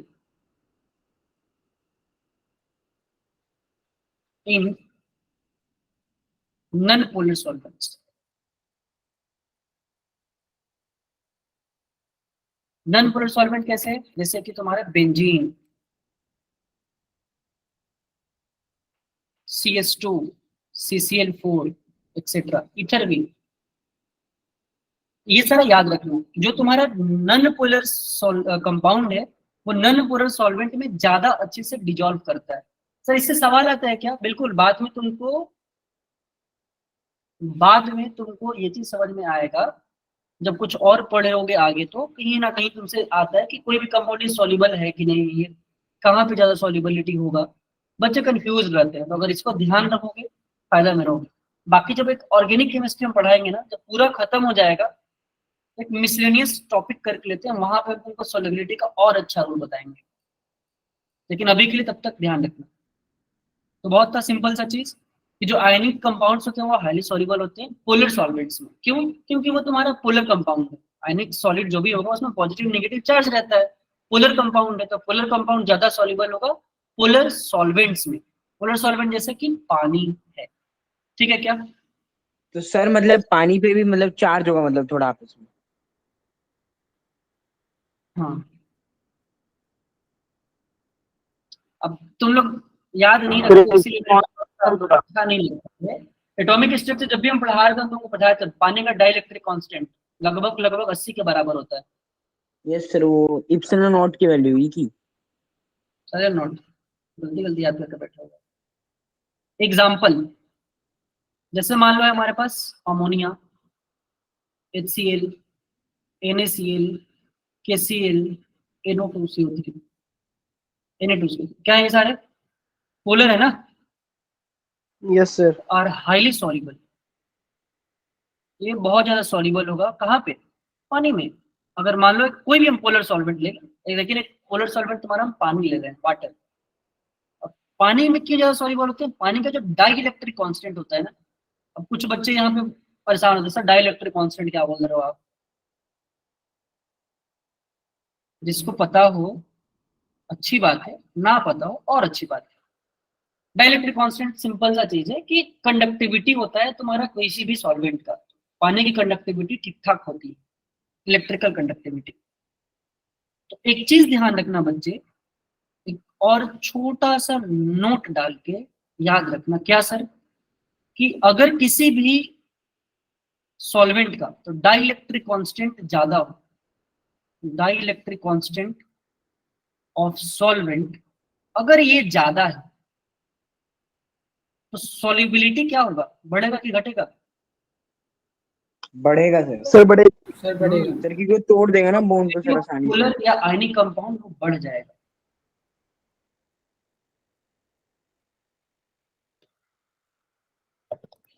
आ रहा है समझ में क्या, कैसे सर, अरे देखो देखो, फोर्स बराबर क्या था, K/Q1/Q2 upon D into R square. हम बताए हुए ये सारा चीज पहले। D क्या था यहाँ पर, D था डाई इलेक्ट्रिक, एक मिनट रुक जाओ sir, dielectric constant of medium. Medium का डाई इलेक्ट्रिक कॉन्स्टेंट जो कि हम बताए थे उस समय कि एक होता है किसके लिए, एयर के एयर। लिए या वैक्यूम के लिए। एयर के लिए। अब जनरली हम लोग वैक्यूम या एयर में ही हर चीज लेते हैं, तो आप लोग जितना भी पढ़ते हो ना वो आपको याद रहता है कि F बराबर K/Q1/Q2 अपॉन आर स्क्वायर। लेकिन हम बोले थे कि तुम इस चीज को ध्यान रखना कि F बराबर K/Q1/Q2 upon D into R square होता है। तो तुम्हारा तुम्हारा तुम्हारा तुम्हारा पानी का लगभग 80 के बराबर होता है, यानी 78 होता है, 78 फॉर द वाटर। तो डाइलेक्ट्रिक कांस्टेंट जितना ही ज्यादा होगा सॉल्युबल उतना ज्यादा होगा, पोलर सॉल्वेंट।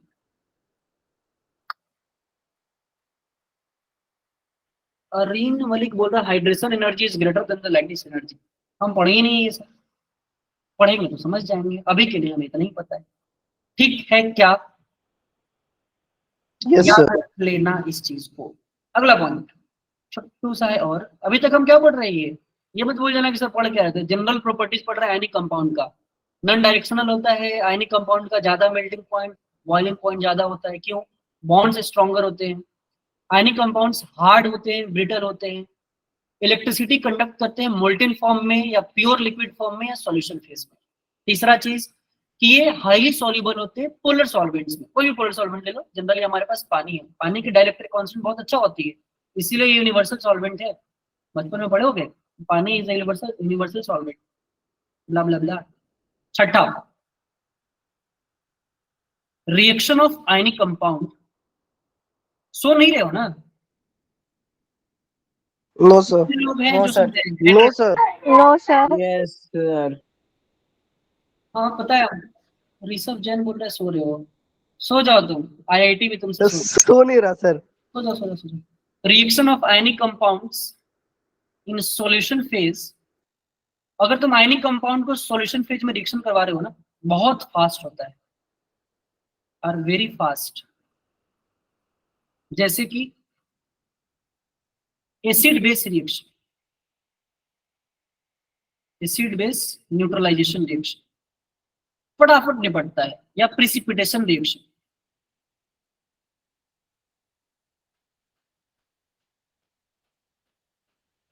ये छोटे मोटे एग्जाम्पल।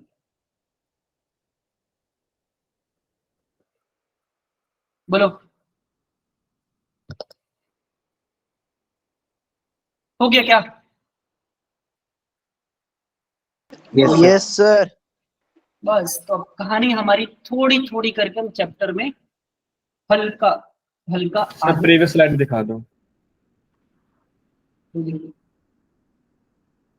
हो गया जी, आयनिक कंपाउंड का जो भी जनरल थोड़ा बहुत प्रॉपर्टी पढ़ना था पढ़ लिया। अब आगे बढ़ेंगे, बनता कैसे है। आज के लिए बहुत है, time is important, my time is also important. Mohammad Rihan बोल रहे हैं sir please explain non directional, जहां पर डायरेक्शन ना हो बच्चे इसको ज्यादा अच्छे से पढ़ेंगे, जब कोवेलेंट बॉन्ड पढ़ाएंगे तब ज्यादा अच्छे समझ में आएगा। जैसे जब भी ऑर्बिटल्स ओवरलैप करते हैं तो तुमको पता है ना कि एक्स एक्सिस पे कुछ डायरेक्शन है, एक्स का, वाई का, जेड का, डायरेक्शनल नेचर के होते हैं कोवेलेंट बॉन्ड्स। आयनिक बॉन्ड्स नॉन डायरेक्शनल होते हैं, हमको डायरेक्शन नहीं होती।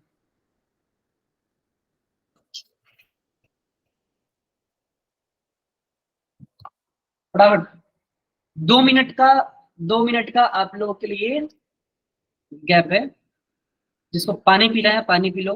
2 मिनट बाद फिर से बैठेंगे हम लोग 40-45 मिनट के लिए। फटाफट सर आगे वाली स्लाइड दिखा दो। दो आगे वाली स्लाइड। 1 मिनट बाद हम स्टार्ट करेंगे, 1 से 1.5 मिनट। सर हाईलाइट देख के आओगे क्या?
हाँ जी, I am audible and visible both. फटाफट बताओ फिर से, ऑडिबल है? Yes yes sir. Sir, yes sir. तो कैसे भाग गए सर? सर हाईलाइट देखने गए थे क्या मैच का? बच्चे वो आपकी जिंदगी में भी मैच है, हमारे जिंदगी में नहीं, ठीक है? और आप लोग देखना थोड़ा सा बंद कर दीजिए, वरना आईआईटी आपसे बहुत दूर चला जाएगा। जो मेडिकल का तैयारी कर रहा है उसके लिए फेमस। आ जाओ आगे। अब आयनिक बॉन्ड का फॉर्मेशन करवाते हैं। फॉर्मेशन ऑफ आयनिक बॉन्ड देखते जाओ, धीरे धीरे हम चैप्टर के अंदर जा रहे हैं। आ रहा है बात समझ में? थियरी खत्म होते जाएगा, फिर धीरे धीरे आगे बढ़ते जाएंगे, पता भी नहीं चलेगा आपको, चीजें कॉम्प्लेक्स होती जाएंगी। जो ध्यान से सुनेगा उसके लिए सब चीज आसान है। बाकी तो हम हैं ही यहाँ पे। आयनिक बॉन्ड, नमक हमारे साथ नहीं छोड़ेगा। एक एग्जांपल लेते हैं, NaCl कैसे बनता हो। पहले स्टेप में होता क्या है, पहला स्टेप हम ज्यादा पहले नहीं जा रहे, केवल जो सोडियम है ना उसको हम गैसेस फॉर्म में ले रहे हैं। यहाँ से तुम एक इलेक्ट्रॉन निकलवाते हो, Na++ इलेक्ट्रॉन। और हम बचपन में पढ़े हुए क्या है तुम्हारा ये, ΔHIE, आयनाइजेशन एंथैल्पी बोलते हैं इसको। नहीं बोलोगे क्या? बोल दो ना जरा। दूसरा, क्लोरीन जो है, क्लोरीन गैस, वो इलेक्ट्रॉन को एक्सेप्ट करेगा और ये बन जाएगा तुम्हारा Cl माइनस गैस। इसको हम लोग बोलते हैं डेल्टा H E A या delta H Eg1 electron gain enthalpy. बोलो, बोल ही नहीं रहा। Yes sir. Yes sir. देखो मेरे साथ बहुत बड़ा परेशानी है, बच्चा नहीं बोलेगा तो हम पढ़ाएंगे भी नहीं। यहाँ पे सीधे लिखेंगे द इंड, चैप्टर खत्म, चैप्टर सही में खत्म। फिर इन दोनों को तुम जोड़ दो, Na प्लस Cl माइनस बन जाएगा जी आपका सोडियम, राइट। और ये जो बना है इसको हम लोग बोलते हैं delta HLE, that is enthalpy. ये तो तुम्हारा हो गया एक जनरल, इन जनरल हम तुमको बनाए हैं आयनिक बॉन्ड कि आयनिक बॉन्ड जी देखो बन गया, Na प्लस Cl माइनस को मिलाया NaCl बन गया। जैसे ही आया एक लैटिस एनर्जी जो तुम्हारा आ रहा है, इसको पहले डिफाइन किए बिना हम आगे नहीं बढ़ सकते, इंपॉर्टेंट है। तो पहले इसका डिफिनेशन कर लेते हैं, जब यहाँ पे आएंगे तो पहला लेक्चर जनरली तुम्हारा यही सर, डिफाइन। आवाज कट के आ रही है। मेरी आवाज कट कट के आ रही है सबको? नहीं नो सर सर, एकदम सही आ रहा है। No sir. No sir. तुम्हारा सर, नेट ठीक है। खराब है, जो भी है सर एक बार स्लाइड दिखाना। दिखा रहे। स्लाइड दिखा दो।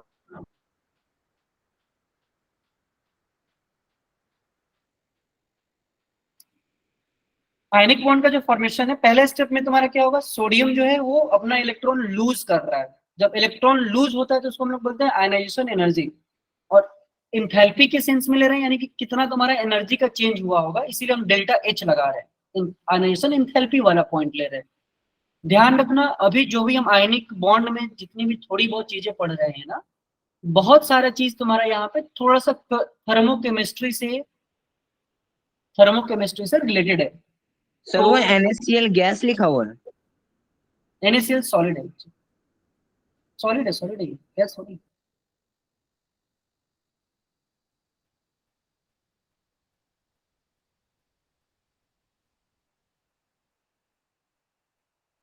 ठीक है, तो पहला वाले में क्या हुआ, सोडियम तुम्हारा इलेक्ट्रॉन लूज किया तो डेल्टा H IE1 भी बोल सकते हो उसको। क्लोरीन तुम्हारा क्या हुआ, एक इलेक्ट्रॉन को गेन किया और वो बन जाएगा तुम्हारा डेल्टा H Eg1, एक इलेक्ट्रॉन को गेन किया है वो। दूसरा है तुम्हारा Na प्लस जो भी गैसेस फॉर्म में था, और जो क्लोरीन माइनस जो तुम्हारा गैसेस फॉर्म में था, उन दोनों को तुम जोड़ के NaCl सॉलिड बनाते। दैट्स इट, अभी इतना ही पढ़े। ठीक है, अब इसके बाद हम डिफाइन करेंगे लैटिस एनर्जी को। लैटिस एनर्जी होता क्या है, बहुत सिंपल सा इसके लिए डिफिनेशन जो कि आप ध्यान में रखना, क्या, it is the enthalpy change, it is the enthalpy change या एनर्जी रिक्वायर्ड। क्यों जरूरत पड़ रहा है एनर्जी का, कुछ तोड़ना है, क्या तोड़ना है जी, बॉन्ड। तो it is the enthalpy change और energy required to convert 1 mole of ionic solid into its constituent ions। ध्यान रखना, ये तुम्हारा इंथैल्पी चेंज या कितना एनर्जी रिक्वायर्ड है एक मोल आयनिक सॉलिड को एक मोल तुम्हारा कंस्टिट्यूएंट आयंस में कन्वर्ट करने के लिए, वो होता है लैटिस एनर्जी। फिर से बोलिए सर, कोई भी तुम्हारा कोई आयनिक सॉलिड जैसे NaCl है, उसको तुम तोड़ रहे हो Na प्लस Cl माइनस बनाओ, तो जो तोड़ने के लिए जो तुम एनर्जी दे रहे हो ना, उस एनर्जी को हम लोग बोलते हैं lattice energy. The amount of energy involved, the amount of energy involved to convert 1 mole of ionic solid into its constituent ion is known as lattice energy। बात समझ में आ रही है क्या? Yes sir. जैसे अगर हमारे पास 1 मोल है सोडियम क्लोराइड, नमक, अब इसके तुम कंस्टिट्यूएंट आयंस में जब इसको तोड़ रहे हो, Na प्लस Cl माइनस में तोड़ दिए, तो ये जो तोड़ने में एनर्जी लगा होगा ना, इसको हम लोग बोलते हैं delta H lattice energy of NaCl। मान लो हमारे पास है MgCl2 1 मोल, इसको जब अगर हम तोड़े इसे कंस्टिट्यूएंट आयंस में, सॉलिड फॉर्म में है, ये हो जाएगा Mg2 plus gas plus 2Cl minus gas. तो ये जो तोड़ने के लिए एनर्जी लगा है इसको हम लोग बोलते हैं डेल्टा HLE और ये है तुम्हारा MgCl2 की। बोल दो बच्चे, बोलो बोलो बोलो। सर हाँ जी सर हाँ बच्चे। सर मैम ने बताया एक था कि जैसे Na+ और Cl- है, अगर इनको NaCl बनाना होता है तो वहाँ पे भी लैटिस एनर्जी यूज होती है, मतलब NaCl बनाने में भी। ना ना, लैटिस एनर्जी होता है, लैटिस क्या होता है तुम्हारा कोई स्ट्रक्चर, ठीक है, उस स्ट्रक्चर को जो बॉन्ड बना हुआ बॉन्ड को तोड़ने में जो आप एनर्जी प्रोवाइड कर रहे हो। अब मान लो जो तुम बोल रही हो सर, हम बोल लेंगे कि Na+ + Cl- giving NaCl solid, energy अभी भी उतना ही लगेगा, ये क्या हो जाएगा माइनस ऑफ डेल्टा H, काम खत्म। अगर मान लो यहाँ पे 500 किलो जूल पर मोल लग रहा था इस वाले के लिए, तो यहाँ के लिए क्या हो जाएगा -500 किलो जूल पर मोल। दैट्स आवाज समझ में, एनर्जी हो गया बात चीज। सर वो जो माइनस होगा उसका नाम होगा कुछ अलग से? ना सर ना, वो जो उसको बनाने में लगेगा उसका है कि यहाँ पे तो माइनस डेल्टा H ले लिखते होगे, दैट्स इट, और कुछ नहीं। तुम वहां पे बॉन्ड को तोड़ रहे हो, यहाँ पे बॉन्ड को जोड़ रहे हो। अरे पूरा पेज ही खत्म हो गया तुम लोग के चक्कर में ना। सर नाम भी तो होगा, मतलब जोड़ने वाले को भी कुछ कहते हैं। हम्म नहीं नहीं नहीं, पगला है क्या? ठीक है यहाँ तक। लेटिस एनर्जी ही पूरा गायब हो गया। अब अंडो हमको करने आता नहीं है, हमको फिर से लिखना पड़ेगा। चलो 10 सेकेंड और, अब तुम लोग बोलो लेटिस एनर्जी होता क्या है फटाफट, जो वो लो लिख रहे हैं Sir, definition. the amount of energy required to break. It is the energy it is the energy change या एंथैल्पी चेंज, और energy convert 1 mole of ionic solid into its constituent ion. Very good, to convert 1 mole of ionic solid into its constituent ions.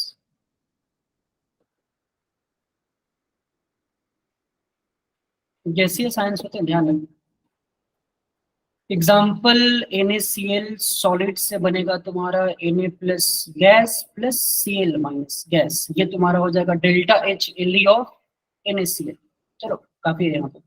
अब जैसे ही ये आता है ना, एक बहुत इंपॉर्टेंट चीज है, क्या कौन कौन से फैक्टर्स पे तुम्हारा लेटिस एनर्जी डिपेंड करता है? Factors affecting lattice energy, factors affecting lattice energy.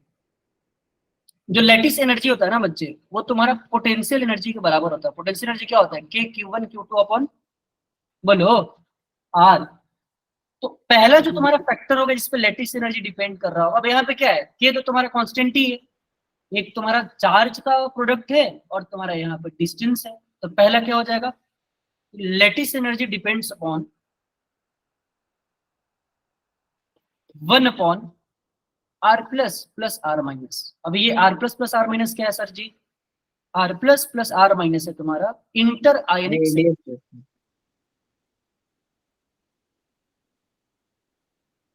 जो तुम्हारे आयंस है ना Na+Cl- जो भी आयंस है उनके बीच का सेपरेशन डिस्टेंस। तो ये तुम्हारा उसके लिए इनवर्सली प्रोपोर्शनल है, जितना ज्यादा दूर होगा लेटिस एनर्जी उतना ही कम होगी। कम होगा, कम होगा। इनवर्सली प्रोपोर्शनल है। जितने बॉन्ड्स नजदीक होंगे सेपरेशन जितना ही कम होगा, नजदीक होगा तो आपको एनर्जी ज्यादा देना पड़ेगा। अरे बात इसमें तोड़ने के लिए बॉन्ड बहुत दूर दूर है तो आपको क्या करना पड़ेगा, एनर्जी कम देना पड़ेगा, टूट जाएगा आसानी से। जैसे कि एग्जांपल, अब तुम लोग बताओगे हमारे पास है NaCl, KCl, RbCl, CaCl, बताओ लेटिस एनर्जी किधर बढ़ेगा किधर घटेगा? फटाफट बोलो बच्चा पार्टी। सर सबसे ज्यादा NaCl में CCl बढ़ेगा घटेगा कुछ भी बता दो, बढ़ेगा कि घटेगा? सर घटेगा। सर घटेगा क्योंकि इलेक्ट्रोनेगेटिव डिफरेंस वो बढ़ता जाएगा ना सर। बहुत बढ़िया। दोनों के बीच में जो सेपरेशन है, देखो क्लोरीन क्लोरीन क्लोरीन तो सब में दिख रहा है ना आपको, कॉमन है, नहीं बोलोगे क्या? अब आयंस Yes, का sir. साइज जरा देखना, आयंस का साइज जो electropositive ion Na+, K+, Rb+, Cs+, group में ऊपर से नीचे आ रहे हो, साइज बढ़ रहा है ना। जब साइज बढ़ेगा तो इंटर आयनिक सेपरेशन भी बढ़ रहा होगा। जब इंटर आयनिक सेपरेशन बढ़ रहा है, नीचे ध्यान देना, ये बढ़ रहा है, जब वो बढ़ेगा तो लैटिस एनर्जी क्या होगा? घटेगा। आपको अब एनर्जी कम देना पड़ेगा तोड़ने के लिए, लैटिस एनर्जी तुम्हारा क्या हो जाएगा? डिक्रीजिंग ऑर्डर है,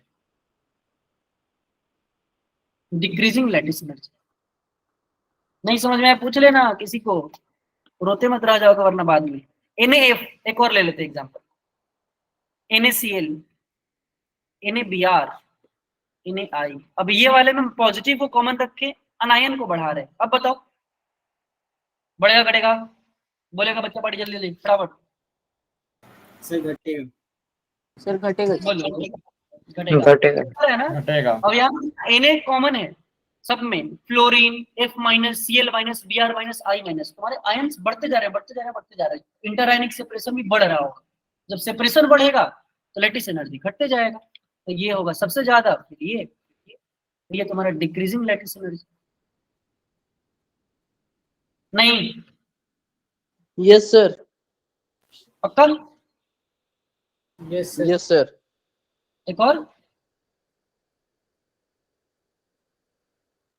एक और मान लो हमारे पास है MgCl2, CaCl2, SrCl2, BaCl2। अब बताओ क्या होगा? बच्चा पढ़ेगी फटाफट। डिक्रीज होगा।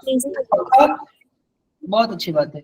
अब जरा गौर से देखना, यहाँ पे क्लोरीन क्लोरीन क्लोरीन अनायन सब में कॉमन है, तो केटायन का तुमको साइज पे देखना है, साइज बढ़ते जा रहा है, लैटिस एनर्जी घटते जाएगा, बस सबसे ज्यादा ये, फिर ये, फिर ये, तेज हो गया तुम, डिक्रीजिंग लैटिस एनर्जी। बात समझ में आया ना? नहीं आया? तो पहला पॉइंट है तुम्हारा, इंटर आयनिक सेपरेशन पे लैटिस एनर्जी डिपेंड करता है इनवर्सली, कि इंटर आयनिक सेपरेशन ज्यादा होगा लैटिस एनर्जी कम होगा। आ रहा है बात समझ में? सेपरेशन कम होगा एनर्जी ज्यादा होगा। दूसरा point, lattice energy is proportional to Q+ into Q-, जहां पे कि Q+ क्या है? Charge on one cation, cation पे कितना चार्ज है? Q- क्या है? चार्ज ऑन वन अनायन, था ना? K Q1 Q2 upon R, तो Q1 Q2। और जैसे मान लो हमारे पास है, एग्जांपल दे दो सर, एक लो तुम्हारा फरमाइश पे एक एग्जांपल, ये रहा NaCl, MgCl2, AlCl3। जरा गौर से देखना तो, NaCl में कितना चार्ज है केटायन पे? एक चार्ज है। क्लोरीन पे कितना चार्ज है? -1। केवल मैग्नीट्यूड रखो ना, तो 1 है। MgCl2 में मैग्नीशियम पे 2, क्लोरीन पे 1, AlCl3 में एल्युमिनियम पे 3, क्लोरीन पे 1। नहीं बोलोगे क्या? तो यस सर। यहाँ पे 1 है, Yes, यहाँ पे sir. 2 है, यहाँ पे 3 है, तो जितना तुम्हारा Q1 Q2 का मैग्नीट्यूड ज्यादा होगा उतना ही लैटिस एनर्जी ज्यादा होगा, यानी कि यहाँ पे क्या हो जाएगा? इंक्रीजिंग। बोल दो ना जरा। Yes sir. Lattice energy. Yes, sir. एक और एग्जांपल ले लूं? हाँ जी सर ले लो। यस। मान लो है MgO और Al2O3, बताओगे तुम सब ज्यादा किसमें लैटिस एनर्जी? सर ये Sir, Al2O3. Al2O3 Al2O3 सारे लोग? Yes sir. Yes, sir, Al2O3. बच्चा सब बोल रहा है तो मानना पड़ेगा। क्या सर? आ जाओ यहाँ पे, MgO मैग्नीशियम पे कितना? 2, ऑक्सीजन पे कितना? 2, एल्युमिनियम पे कितना? 3, ऑक्सीजन पे कितना? 2। ये बड़ा है सर, ये बड़ा है पक्का। एक और करें? Yes sir. एक और हमारे पास है अब MgS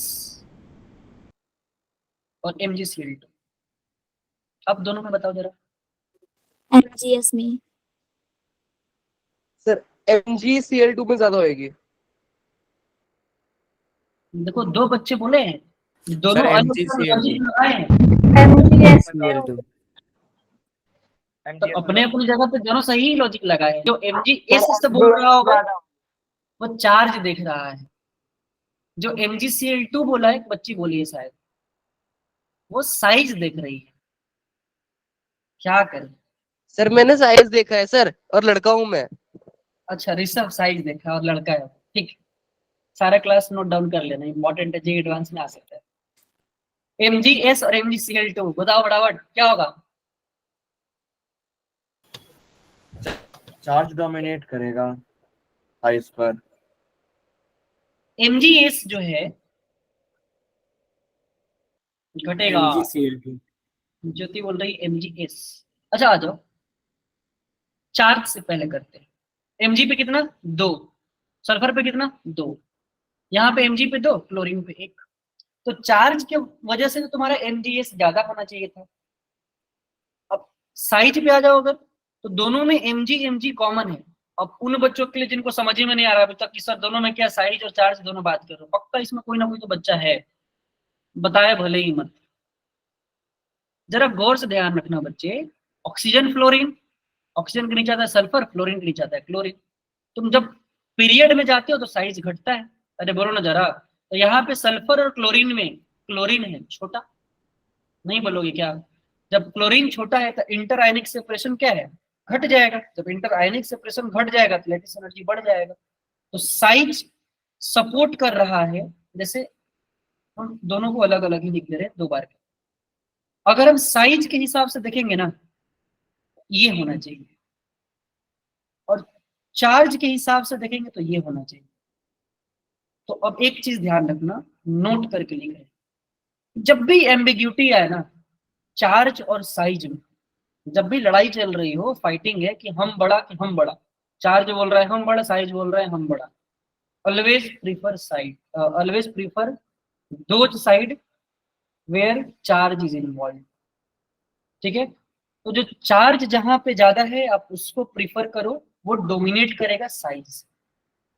जो बच्चे बोले थे पहला वाला केस, ये सही है, ये नहीं है। तो नोट में करके लिखना कि बिटवीन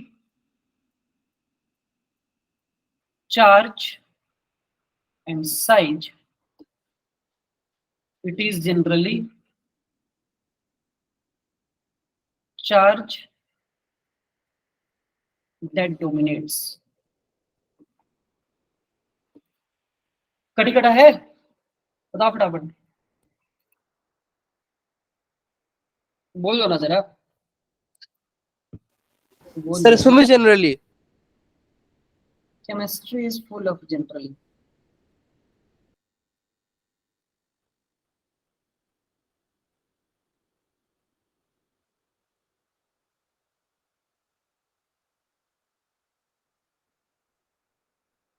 आगे बढ़े क्या? Yes sir. बच्चा बोल रहा सर सोने का टाइम हो गया, टाइम इज इम्पोर्टेंट। इतना तुम्हारा टाइम इम्पोर्टेंट हो रहा है कि तुमको सोने का मिल जा रहा है। सो सकते हो बच्चे, हम किसी को जबरदस्ती नहीं करेंगे।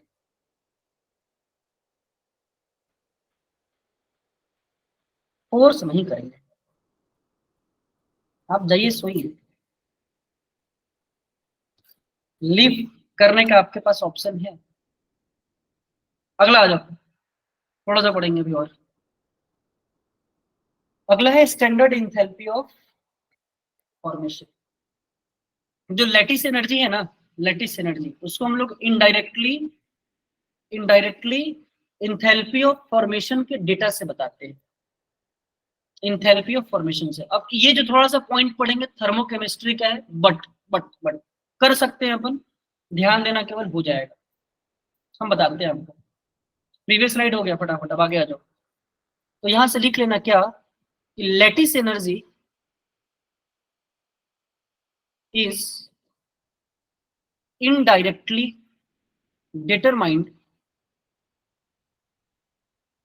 using enthalpy of formation data, enthalpy of formation data. तो जो इंथैल्पी ऑफ फॉर्मेशन का डेटा होता है ना, उससे हम लोग लैटिस एनर्जी को इनडायरेक्टली निकालते हैं। जैसे यहाँ था इंथैल्पी ऑफ फॉर्मेशन, बहुत सारे बच्चे सोचे सर ये क्या होता है, एक डिफिनेशन है, थर्मोकेमिस्ट्री में ये फिर से आएगा, बट फिर भी अभी एक बार हम लोग लिख लेते हैं तब आगे बढ़ेंगे। क्या? Standard enthalpy of formation. फटाफट इसको लिख लो। बस आज सारा ना थियरी वाला पार्ट हो गया, बस लास्ट खत्म ही होने वाला है। 5 मिनट और अच्छे से रखो, इतने देर तक बैठे हो 5 मिनट तक और ध्यान दो, उसके बाद आज छोड़ेंगे। कल फिर हम लोग पढ़ेंगे bore number cycle. Delta H F not, जहां पे नॉट आ जाए इसका मतलब समझना कि वो स्टैंडर्ड बातें कर रहा है। क्या है ये? It is the enthalpy change, it is the enthalpy change when 1 mole of a substance is formed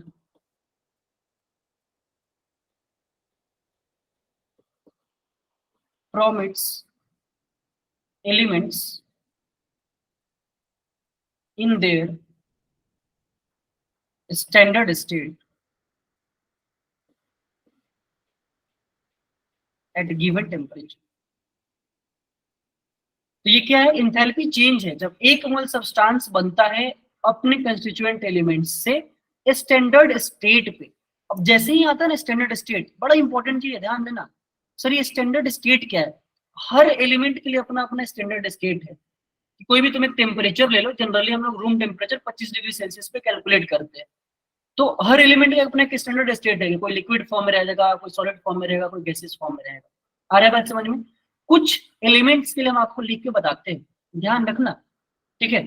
जो तुम्हारा स्टैंडर्ड स्टेट होता है ना, वो जनरली मोस्ट स्टेबल स्टेट होता है।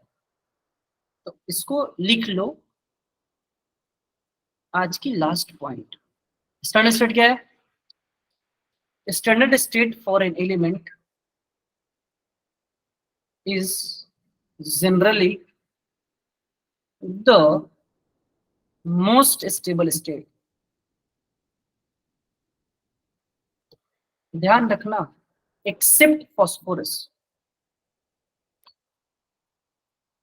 तो फॉस्फोरस को छोड़ के जो जनरली स्टैंडर्ड स्टेट होता है वो किसी भी एलिमेंट का मोस्ट स्टेबल स्टेट होता है at 1 bar pressure and specified temperature. जैसे कि एग्जांपल कुछ लिख लो एलिमेंट, और तुम्हारा स्टैंडर्ड स्टेट क्या है? टेम्परेचर हम लिखे हैं 25 डिग्री सेल्सियस यानी 298 केल्विन पे। जगह हो तुम लोग? Yes sir. Yes Yes, sir. sir. Yes, sir. Yes sir. Yes sir. बोल रहे हो तो मान ही ले। आयरन,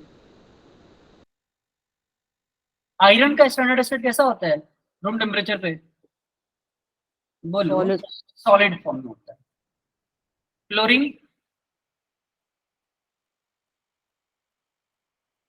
ये होता है Cl2 गैस। हाइड्रोजन, ये होता है H2 गैस। ऑक्सीजन वो होता है O2 गैस। ब्रोमीन Br2 ये होता है लिक्विड फॉर्म। आयोडीन I2 ये होता है सॉलिड फॉर्म। कार्बन, कार्बन का जो इलेक्ट्रॉनिक फॉर्म है ग्रेफाइट, वो सबसे ज्यादा स्टेबल होता है। मतलब सबसे ज्यादा नहीं, स्टैंडर्ड स्टेट पे ग्रेफाइट को हम लोग।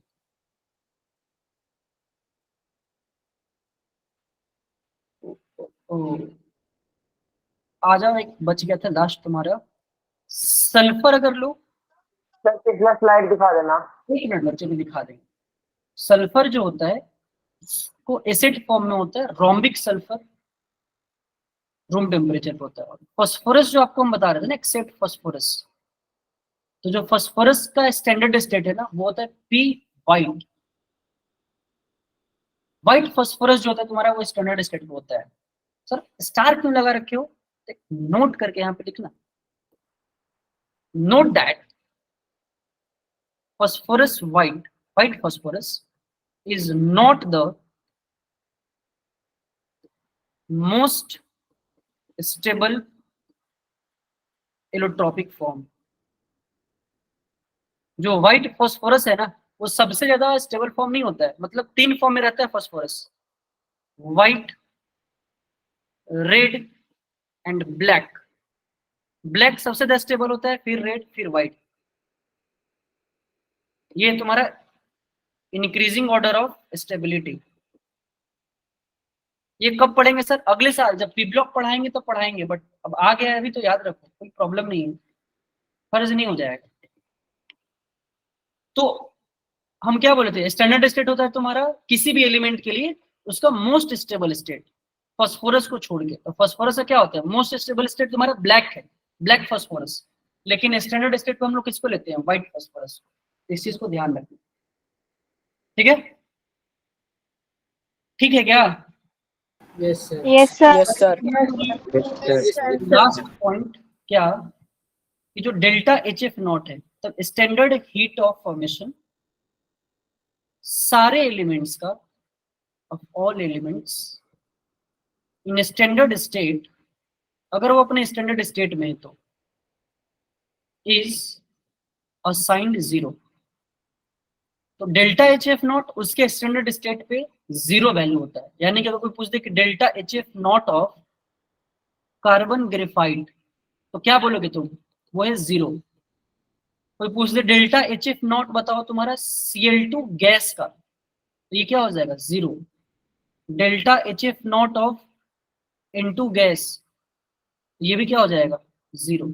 आ रहा है बात समझ में? या delta HF not of bromine liquid, क्या हो जाएगा, 0। ये ध्यान रखना।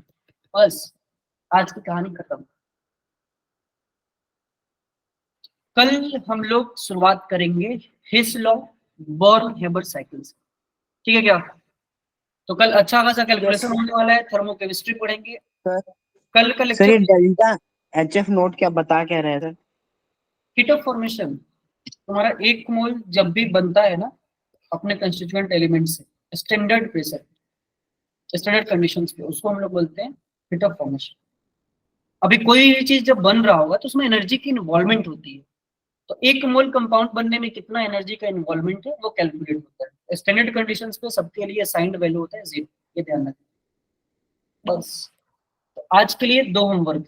पहला होमवर्क कि जितना भी पढ़ाया गया है आप नोट्स को अच्छे से जाके याद करना। अगर आज वाला छूटेगा तो कल दिक्कत होगा, कल वाला छूटेगा तो उसके बाद दिक्कत होगा, और लगातार 2-3 लेक्चर सर छूट लास्ट स्लाइड रुक जाओ, सारा दिखा देंगे। बच्चा प्रीवियस बोल रहा है, तुम लास्ट बोल रहा है। अगर 2-3 छूट जाएगा फिर आगे जाके बहुत दिक्कत होगा। तो आज केवल जाना, नोट्स अच्छे से रिवीजन करके आना। हम आपको फिर से बता देते हैं, केमिकल बॉन्डिंग जितना हम लोग पढ़ लेंगे ये मोर देन सफिशिएंट होगा, ठीक है? तो इतना भी अगर कर लोगे, कुछ भी कोई भी मॉड्यूल 1 सॉल्व कर लोगे, सारा सवाल बन जाएगा तुमसे, मार्क नहीं करते, ठीक है? तो फिर मिलेंगे हम लोग कल उसी टाइम पे, टाइम से आ जाना, वरना कल हम स्टार्ट कर देंगे पहले। कल का लेक्चर बहुत इंपॉर्टेंट है, सारा ही इंपॉर्टेंट है इनफैक्ट, ठीक है? तब तक आप अपना और अपनों का विशेष ख्याल रखें। बड़ा बाय। एंथैल्पी ऑफ फॉर्मेशन वाली स्लाइड दिखा दो एक बार। जिससे लास्ट वाली 2 स्लाइड इसके पहले आ जाए।